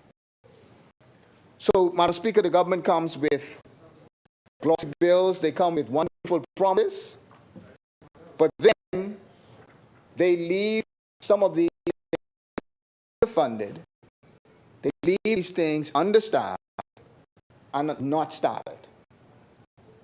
We asked the public, or you only need to ask the public about the ombudsman law and that much heralded independent investigations legislation. These were two pieces of legislation that were touted to be game changers. They were going to change how the Bahamian, because remember, the bill was the one that gave Bahamian the right to certain decisions that the government official makes against them. The independent commissioner was as a result of investigations of police officers, and this was to give the ability for folks to do these things, give them additional rights. But yet, when we see in the budget, there was only $3,000 that was allocated for each of these items. And still have not yet seen what the progress is with respect to the ombudsman. We still have not yet seen what the progress is with respect to the Independent Commissioner of Investigations. So, Mr. Speaker, we've seen this before. We've seen the government bring these type bills before that gives persons rights, gives them the ability to do certain things. But, Mr. Speaker, where is we also need to see the same effort. We need to see the same funding in actually creating the entities so that the rights will actually become a reality. It must be just words on paper. It must be more than just words on paper. So, Madam Speaker, this bill also raises some sovereignty questions. Madam Speaker, some noted ICT professionals have advised us that right now the government has moved citizens' records to foreign files with no mandatory data protection impact assessment, and also no Bahamas control encryption keys. Cracks. They let vendors train AI on our data. By doing this, we are not exporting, or, sorry, let me rephrase this. Are we not exporting sovereignty with these funds? I was waiting for you. The chair recognizes this young woman who being able to stand. Madam Speaker, I don't usually interrupt speakers, but when you start to talk about technology, things that I'm so well versed in. Firstly, I want to say to the member for East Grand that we have indicated that this is a phased approach to implementation. And I see his comparison with bills that have already been passed in this House. But I want him to be cognizant that almost not bills today. And we're trying our best, Madam Speaker, to implement this data protection. I hope you remain on the target here, so that we can remain on course and do our best to get it done. But as he spoke about data sovereignty, there's no such thing, Madam Speaker, 100% data sovereignty. And I don't know who the experts are they spoke to or received information from. But I can tell you the data and the systems that we use in government are encrypted in such a way. We don't start the internet here in Bahamas, Madam Speaker. We don't. We have to acquire internet services from our sister brother in the north through the ARCO system. But we have tools in place to make certain that any piece of data or that is transmitted via our network is encrypted properly from the beginning to the intended place of destination. And I think that is the government's responsibility, and we've been doing just that to make certain that our information or data is protected. Let me give an example, Madam. No, I'm still reporting because I think you're talking about data sovereignty and our data being housed outside the country, and which is incorrect, right? In circumstances. But the reality, Madam Speaker, if I send you an email, that email goes, because we don't know the email system or what we call the IPS, it goes to the United States, bounces to the United States, and comes back to the Bahamas. But the information, I want to lay the affairs of the Bahamian people, because the information that is transmitted, because of the tools we have in the existing systems, are protected in transmission. Again, Madam Speaker, I said there's no such thing as 100% data sovereignty. That's what I want to bring to the attention of the member for East Grand Bahama. Thank you. Thank you, Honourable Member. Thank you very much, Madam Speaker. Madam Speaker, we should mandate there is assessments that are done for any offshore government hosting. We should also require that the Bahamas hold the keys, and we should also ban AI data mining in contrast. And that could be done actually in this bill.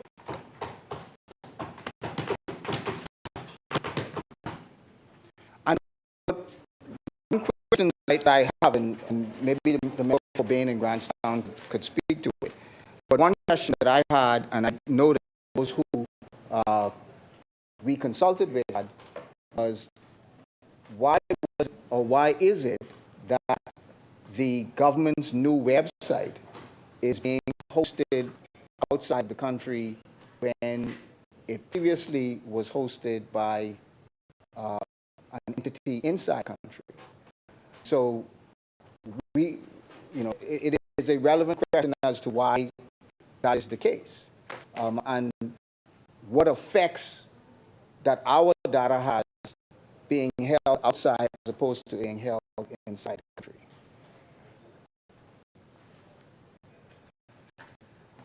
Also, Madam Speaker, there is another reason why sovereignty, I believe, is important. Building our own cloud industry is an important goal that we should.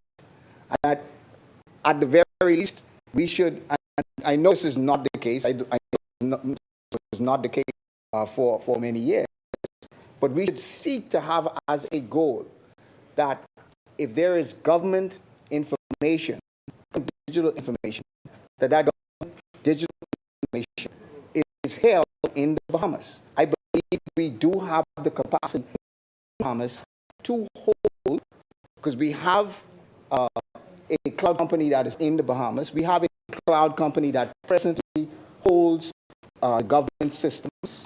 So we should have as a goal to make sure that we hold our data here in the Bahamas.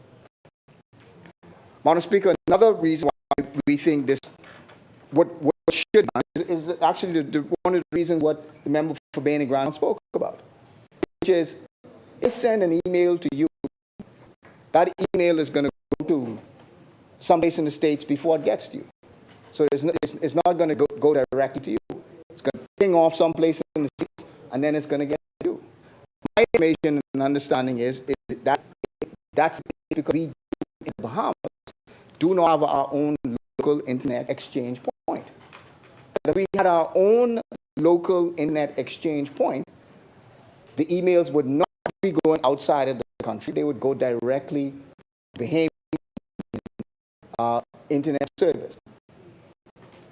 The Bahamas, I believe, Madam Speaker, also would benefit greatly from establishing its own local internet exchange point.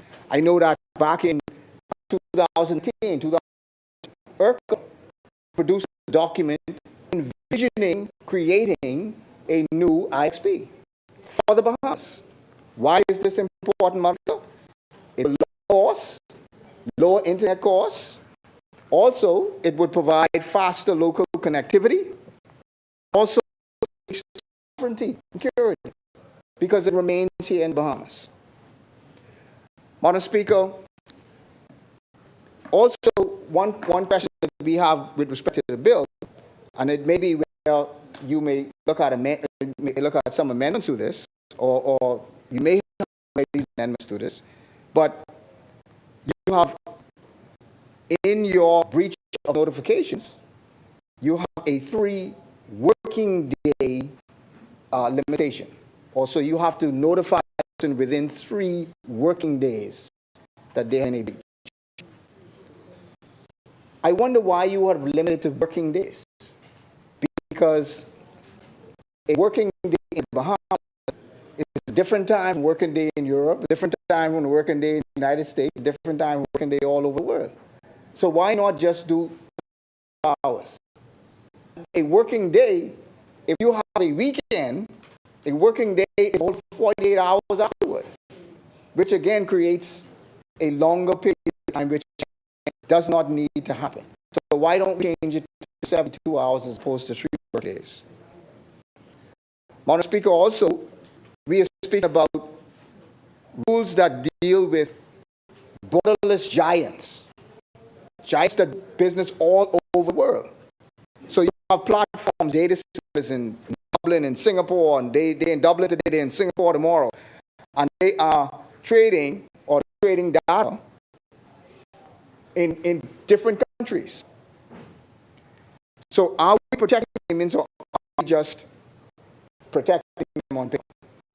Because unless we put in place the necessary agreements with countries, then really powerful are these enforcement mechanisms. Now, I know that in the bill, it does speak to having to have a representative from these big companies, or having to have a representative from these companies that represent a Bahamian representative. Well, if you have a Bahamian representative, then we would also suggest that that Bahamian representative should have some assets in the Bahamas, that where you can have some teeth to enforce what's happening. Or when it comes to fines, then maybe your fines should be based on the total of the company, which is proportionate. Because to fine a company like Amazon, $10,000, they do nothing. To fine a company like Facebook or Meta, $5,000 or $10,000 will do nothing. So maybe we should look at having fines based on company's income.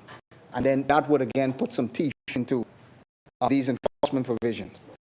And Madam Speaker, the reality is, do can the government confirm or how they look at that whether these are data that is being used in social media sites?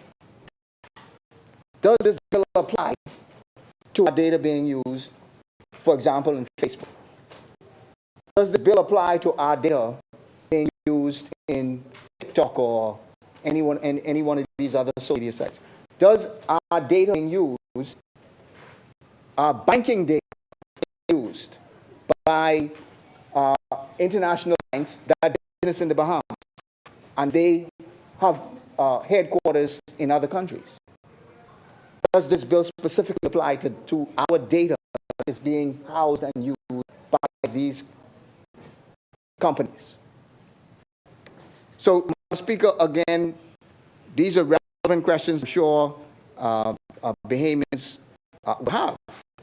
Mr. Speaker, I believe we also need a new part of the bill because our people are being harmed or open to harm at the speed of a share button when it comes to instances where girls photographs and videos and shared and posted on these different sites.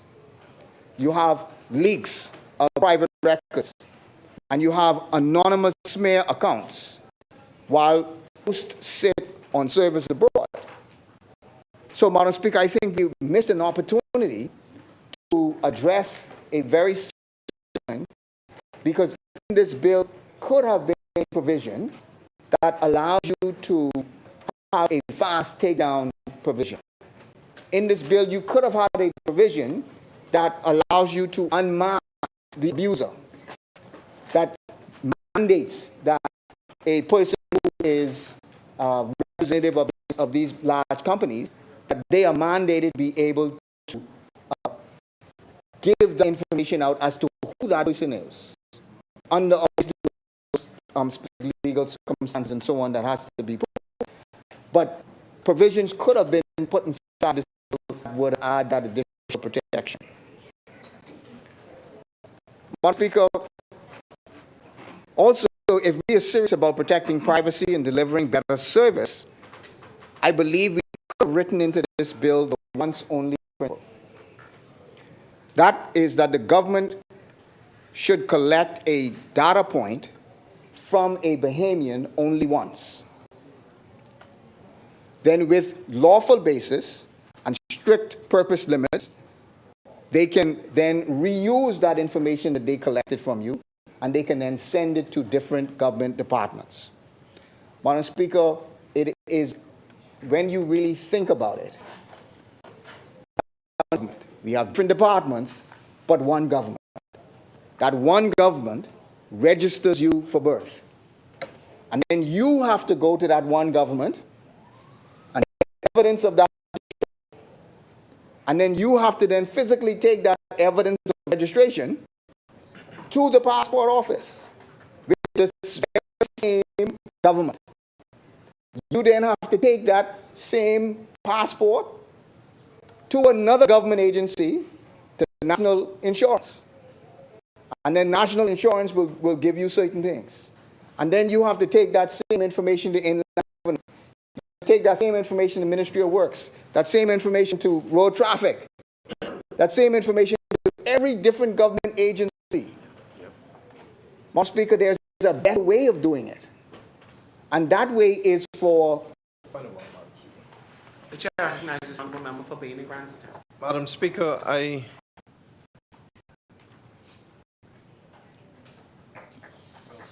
listened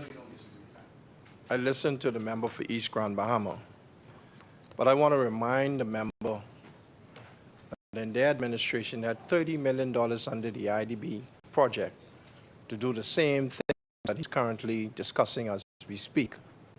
And I asked the question, proverbially, what happened to the work that was supposed to be done with respect to the points in which he's making today? Madam Speaker, I know for sure that what he is saying makes sense. The question is, they had 4 years in to get it done. And they didn't do it. They didn't do it, but all of a sudden now he feels as though this government should have already done it, and we are in the process of doing just that. He talked about, we are working on our national data center to make certain that these concerns are being addressed. And as I said earlier, Madam Speaker, Rome was not built in a day. This is a phased implementation, and I advise him, I recommend that his recommendations are sent forward to the Data Protection Commissioner for consideration, and possibly he'll look at whether or not it's feasible at that particular time. But there was a $50 million data hub that was supposed to be built under the administration in Grand. I don't know if he have any information with respect to that in his presentation. He could probably inform the House and the Bahamian people. Thank you. Madam Speaker, I only have a very limited amount of time, and to address that would take me a period of time. But so to say, Madam Speaker, it is an answer to the criticism that you were supposed to do it, I didn't do it, you can't criticize me. That's an answer. Because Bahamian people deserve an answer.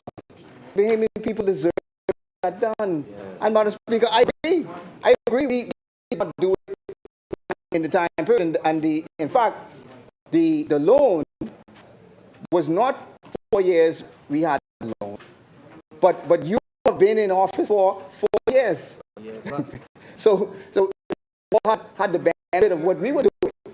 So, Madam Speaker, again, what is happening with respect to we believe that the once only principle, that needs to happen. I believe I agree with that. That has to happen. In order for us to move forward, that has to happen.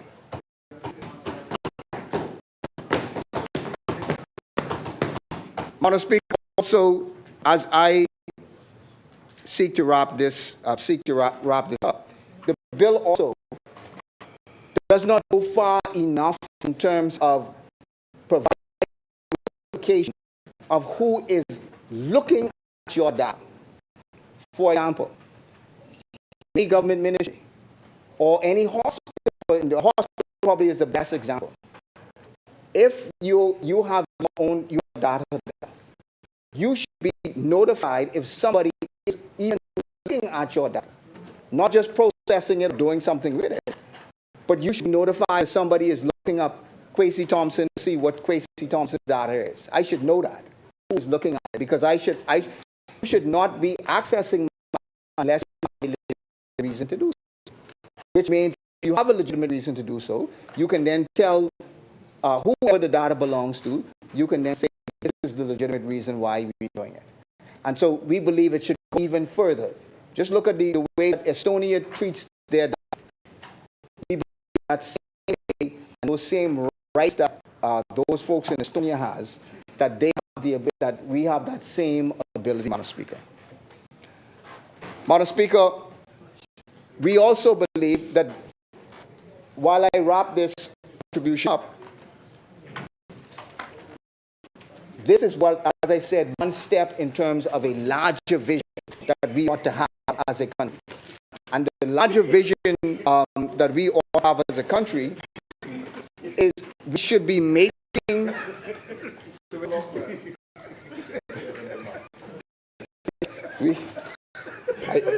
I noticed you all watch very good. You all watching very good. But Madam Speaker, we believe that this is one part of a large. We believe that the national movement has the tools. We also have the plan for us to make this part of a bigger vision. That bigger vision includes, Madam Speaker, making sure that there is a minister that is responsible for technology. I have nothing against the member for being down. In fact, I believe that they ought to elevate it. The member for Bain and Grantstown to be a minister And he said many, many times, his expertise in this field ought to have been sitting around so that he could make sure that all of these decisions and so on could have been made place sitting at the. And so we believe that anyone who holds the portfolio of this technology ministry, that there ought to be a cabinet minister, Madam Speaker. We also believe that, and I don't think he would disagree with me on that. Madam Speaker, also with respect to, we need to look at making sure that technology is as an industry. It's not just about making sure people learn about technology and so on, but it should be advanced. Tourism is an industry. Tourism is an industry. We need to make sure that technology is also advanced as an industry, and it is looked at as an industry, one in which Bahamians can benefit from and Bahamians can have an income from. We also need to expand on connectivity. We need to put in place an IXP for commerce, for security. We need to also ensure that we have when it comes to outlying areas to make sure that they have the sites that are required so that they can have internet connectivity. If we are going to truly be digital government, we must make sure that all of our Bahamians have true and real access to internet. Also, Madam Speaker, we also need to scale up. I know that the member of Engliston has been doing a good job of ensuring that technology is advanced in our schools. And we need to just continue to scale that up. We need to continue to scale up the IT cadets, code schools, AI in schools. We need to prepare our young people to be able to take advantage of what the future holds for them. But, Speaker, we should train 1,000 software developers in the Bahamas. Why should we do that? We should do that because software development could be done anywhere in the world. You could have 1,000 software developers in the Bahamas, and they are doing work any place in the world, income in the Bahamas, but they're doing work for companies all over the world. That's something that we should continue to be supporting tech startups. We should also be looking at continuing to make Grand Bahama the technology hub. We should also, Madam Speaker, be able to do that through connecting UB and DI. We also, Madam Speaker, we need AI training. AI is the future, and that's something, Madam Speaker, that our young people need to have the information they need to be when it comes to AI, Madam Speaker. Madam Speaker, I'll conclude with 30 seconds, Speaker. We also need to pass cybersecurity laws that to help protect our citizens. The digital are, the more open we are to cyber. So we need to pass cybersecurity laws, Madam Speaker. We also need to continue work. We need to continue to work on interoperability. We need to continue to work on the once only principle. Because, Madam Speaker, that is the only way that we are going to make a dent in the ease of doing business and the red tape that businesses and companies across the Bahamas face, and investors from the Bahamas face. It takes far too long for businesses to be able to access the services because of the very same thing, because they have to give those same documents. You have to give the documents at the Registrar General's office. You have to give those same documents to Inland Revenue, documents to Immigration, same documents to NIB, same documents to Central Bank, the same documents that you have to provide. Those same documents are given to you by the same government. Madam Speaker, if we were to cut that, and if we were to do a process to where the government agencies would tremendously cut the red tape and tremendously cut down on the time, the ease of doing, on the time the companies have, it would make a huge difference in the ease of doing business in this country, Madam Speaker. So that's one thing that the Free National Movement has also dedicated itself. We must continue to work on EID. We must also, Madam Speaker, continue to work on gateway platform that puts service for road traffic and services for the Registrar General's office, services for the police certificate, we need to continue those projects, Madam Speaker. And as I said, Madam Speaker, those are, while we support this is only just a step. And this bill cannot go the same way as the Ombudsman bill. It cannot go the same way as the Independent Commission for Investigations. Real rights for people. So they deserve to have a real solution, and they deserve to have this bill brought into reality. It cannot just sit on someone's shelf or just sit in legislation, but it must be brought into reality. Thank you very much, Mr. Speaker.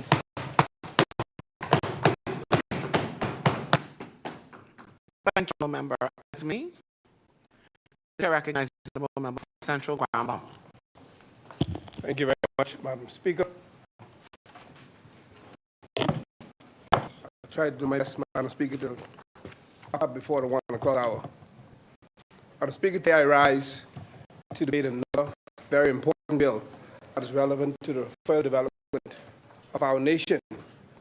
Today, as usual, when I speak to these bills, Madam Speaker, in my analysis, I speak to strengths of bills, weaknesses, and where they can strengthen, and also the direct impact on the island of Bahama, and in particular the city of Freeport. Madam Speaker, the Data Protection Bill 2025 aims to repeal and replace existing data protection systems, allowing Bahamas with contemporary global data privacy standards.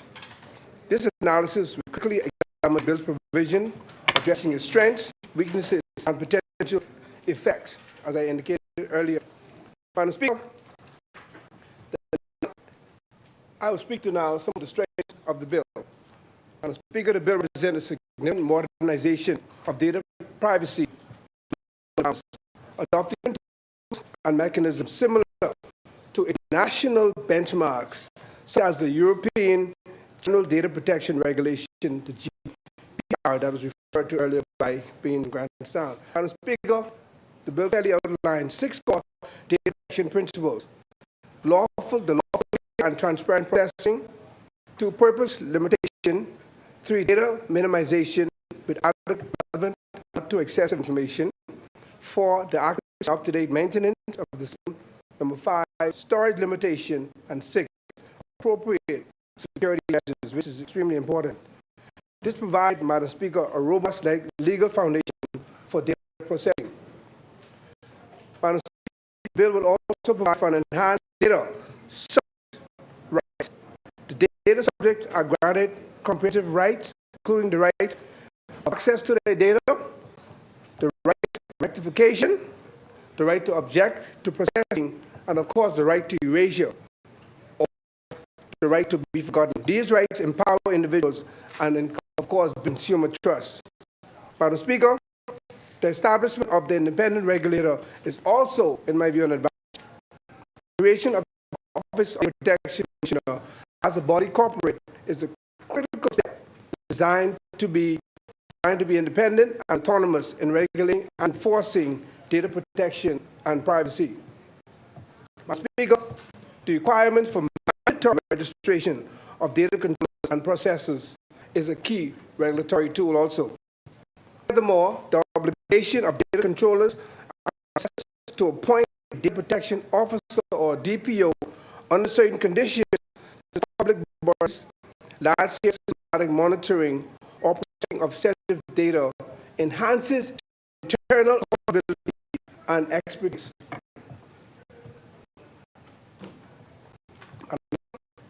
The bill also addresses the regulation of cross-border data transfers that was spoken to earlier. The bill sets a general principle that personal data should not be transferred outside Bahamas unless the receiving countries, territories, or international organizations ensures an adequate level of protection. This safeguards behavior data and facilitates business relationships with jurisdictions requiring equivalent data protection standards. So, of course, there should be reciprocity. As I spoke to some of the, I'll also speak to some weaknesses that I foresee. While the bill is strong in principle, its implementation and specific details potential weaknesses and, of course, ambiguities. Clarity on the national adequacy determination. The bill's criteria for assessing adequate level of protection are comprehensive, but lacks a clear mechanism of body responsible for making these ongoing determinations and publishing a list of adequate countries. The delay of clarity on this could hinder international data flow, which would, of course, Madam Speaker, slow down the movement of business. Madam Speaker, the data protection impact assessment thresholds. The DPIAs are mandatory for processing that is likely to result in violation of the fundamental rights and freedoms or uses new technologies.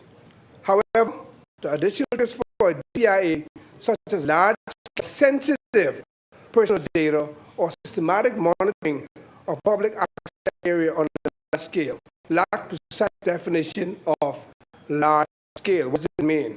Which could lead to confusion, in my view, and inconsistencies in this application. Another potential weakness is the vague penalties for critical breaches, and this is addressed in sections 47, my quick review, 47, 48, 50, and 52. It establishes a maximum administrative penalty, only $10,000 for conventions of key accountability provisions, including data breach notification, as in section 47 and 48. The DPI in section 50 and securing of processing, which is addressed in section 52. So, Madam Speaker, this very low threshold, in my view, may not act as a deterrent, especially for large, profitable entities potentially undermining compliance. So think about that one seriously.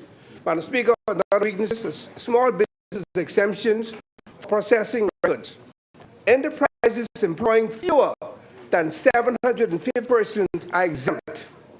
Now, say this again. Enterprises employing fewer than 750 persons are exempt from the duty to keep processing records unless the processing poses a risk to data rights and freedom. The 750-person threshold, in my view, is exceptionally high compared to international norms, which often exempt businesses with fewer than 250 employees. I don't know why we are having such a disparity. This broad exemption may reduce regulation and accountability for a large number of businesses. Madam Speaker, that's certain weaknesses. As I indicated earlier, I'll turn to its impact on the island of Grand Bahama and particularly the city of Freeport. Madam Speaker, Freeport is financial services, technology, and logistics stands at a unique economic juncture. Speaker, this bill will have a mixed but ultimately necessary impact on its economic bound. Some of the positive that I would like to highlight is the bill's strength will establish Freeport as a trusted and competitive jurisdiction for national businesses, particularly in financial and digital services. It will enhance competitiveness by adopting a more robust framework.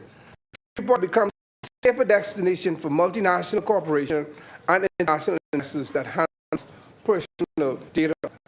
This alignment with global standards like the GDPR is essential for sectors that drive forward economy. Madam Speaker, Freeport financial firms to handle from international clients, especially those in Europe and North America, are big part in this confidence, fostering the growth of technology and data processing industries.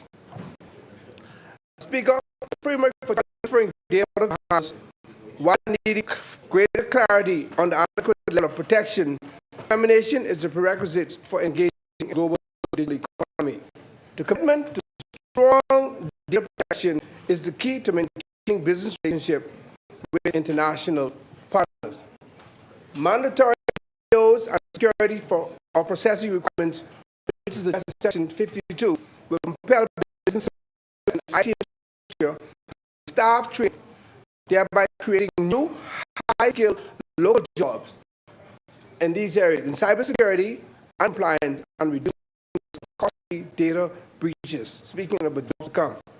Now, again, Madam Speaker, I promise not to be long. There are some negative impacts that I will consider to be hurdles and things that hinder progress. The weaknesses of the bill and general cost of then short-term hurdles, particularly for existing business and small to medium-sized enterprises or SMEs in Freeport.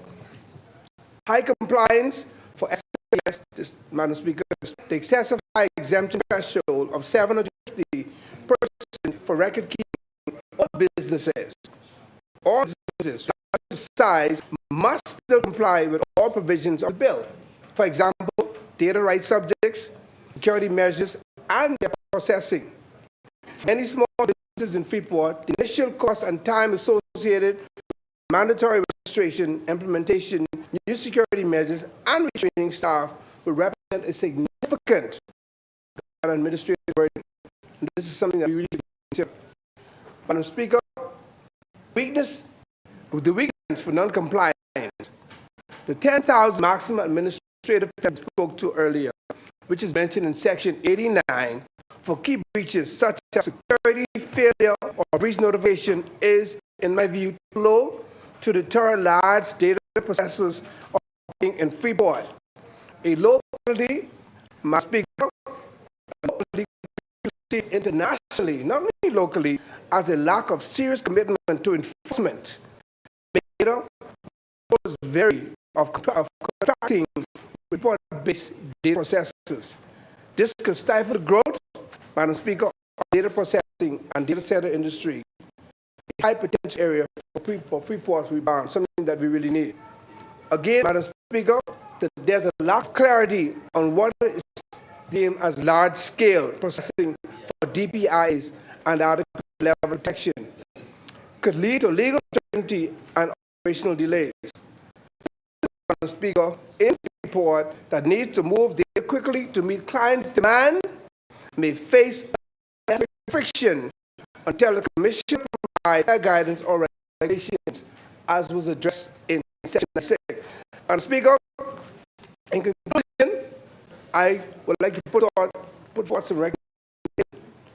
The Data Protection Bill 2025 is a necessary and fundamentally sound piece of legislation that's crucial for long-term sustainable economic growth of Freeport, Grand Bahama, and the Bahamas. It provides the legal infrastructure required to operate in the global economy. However, Madam Speaker, to ensure a swift and successful rebound, I recommend the Parliament addresses the following critical amendments. Number one, increase administrative penalties. Immediately raise administrative penalties in Section 89. Secondly, for contraventions of data security and breach notification obligation to a level that acts as a true deterrent and with international norms, opposed to a little slap on the wrist. This sends a powerful signal, Madam Speaker, of enforcement commitment to international partners. It's very critical to the growth of our economy. Madam Speaker, number two, we have to define large-scale and purpose implementation regulation. Mandate the Commissioner to swiftly issue regulations in Section 96 to define key ambiguous terms like large-scale or DPI is large-scale, and clearly outline the process and timeline for determining and publishing a list of countries with a level of protection. And finally, provide targeted support for SMEs, develop a government program which is very critical, or incentive package to specifically assist small and medium-sized businesses with the initial compliance costs. It's expensive. DPOs, compensation, securities, and other subsidies. This will ensure all sectors can effectively adapt to this new bill. And as indicated, Madam Speaker, by East Grand Bahama, and I said earlier, putting these bills on the passing in the House is good. Also must continuously implement them in our society. Because having the books on the table, having the laws on the table, and they not implemented serves no purpose. So we don't need to be in here wasting time beating up our gums, passing very bills, address issues in our society, in our country, and at the end of the day, they're not implemented. We're wasting our time. So, Madam Speaker, with those few words, those recommendations, pointing out the strengths and weaknesses, of course, with correspondence recommendation, Central Bahama stands in support of this bill. Hereby rest, as I promised well before the 1 o'clock hour. Thank you, Madam Speaker. Thank you, Honorable Member Admini.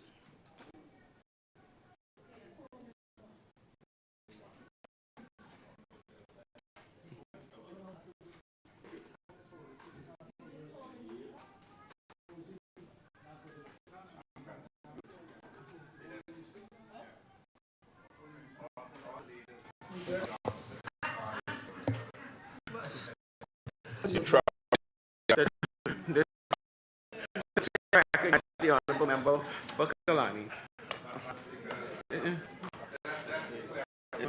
Misunderstanding. Every time I come in, I hear how much they brag on the minister's administration. I always think Dr. Minister in their caucus, but he go after, Testimony will go after Central Grand Bahamas as another opposition force in the House.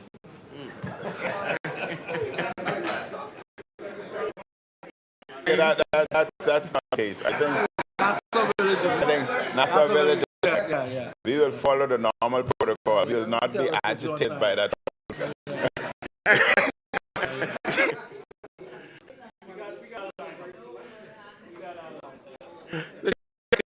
Member for Freetown.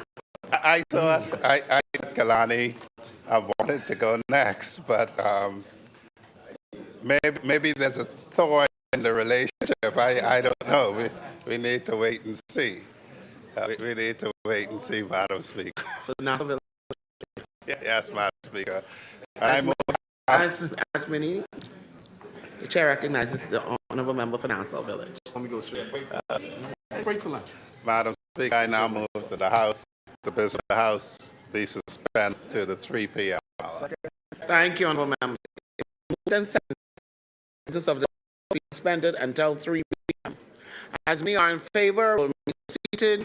Those opposed will stand.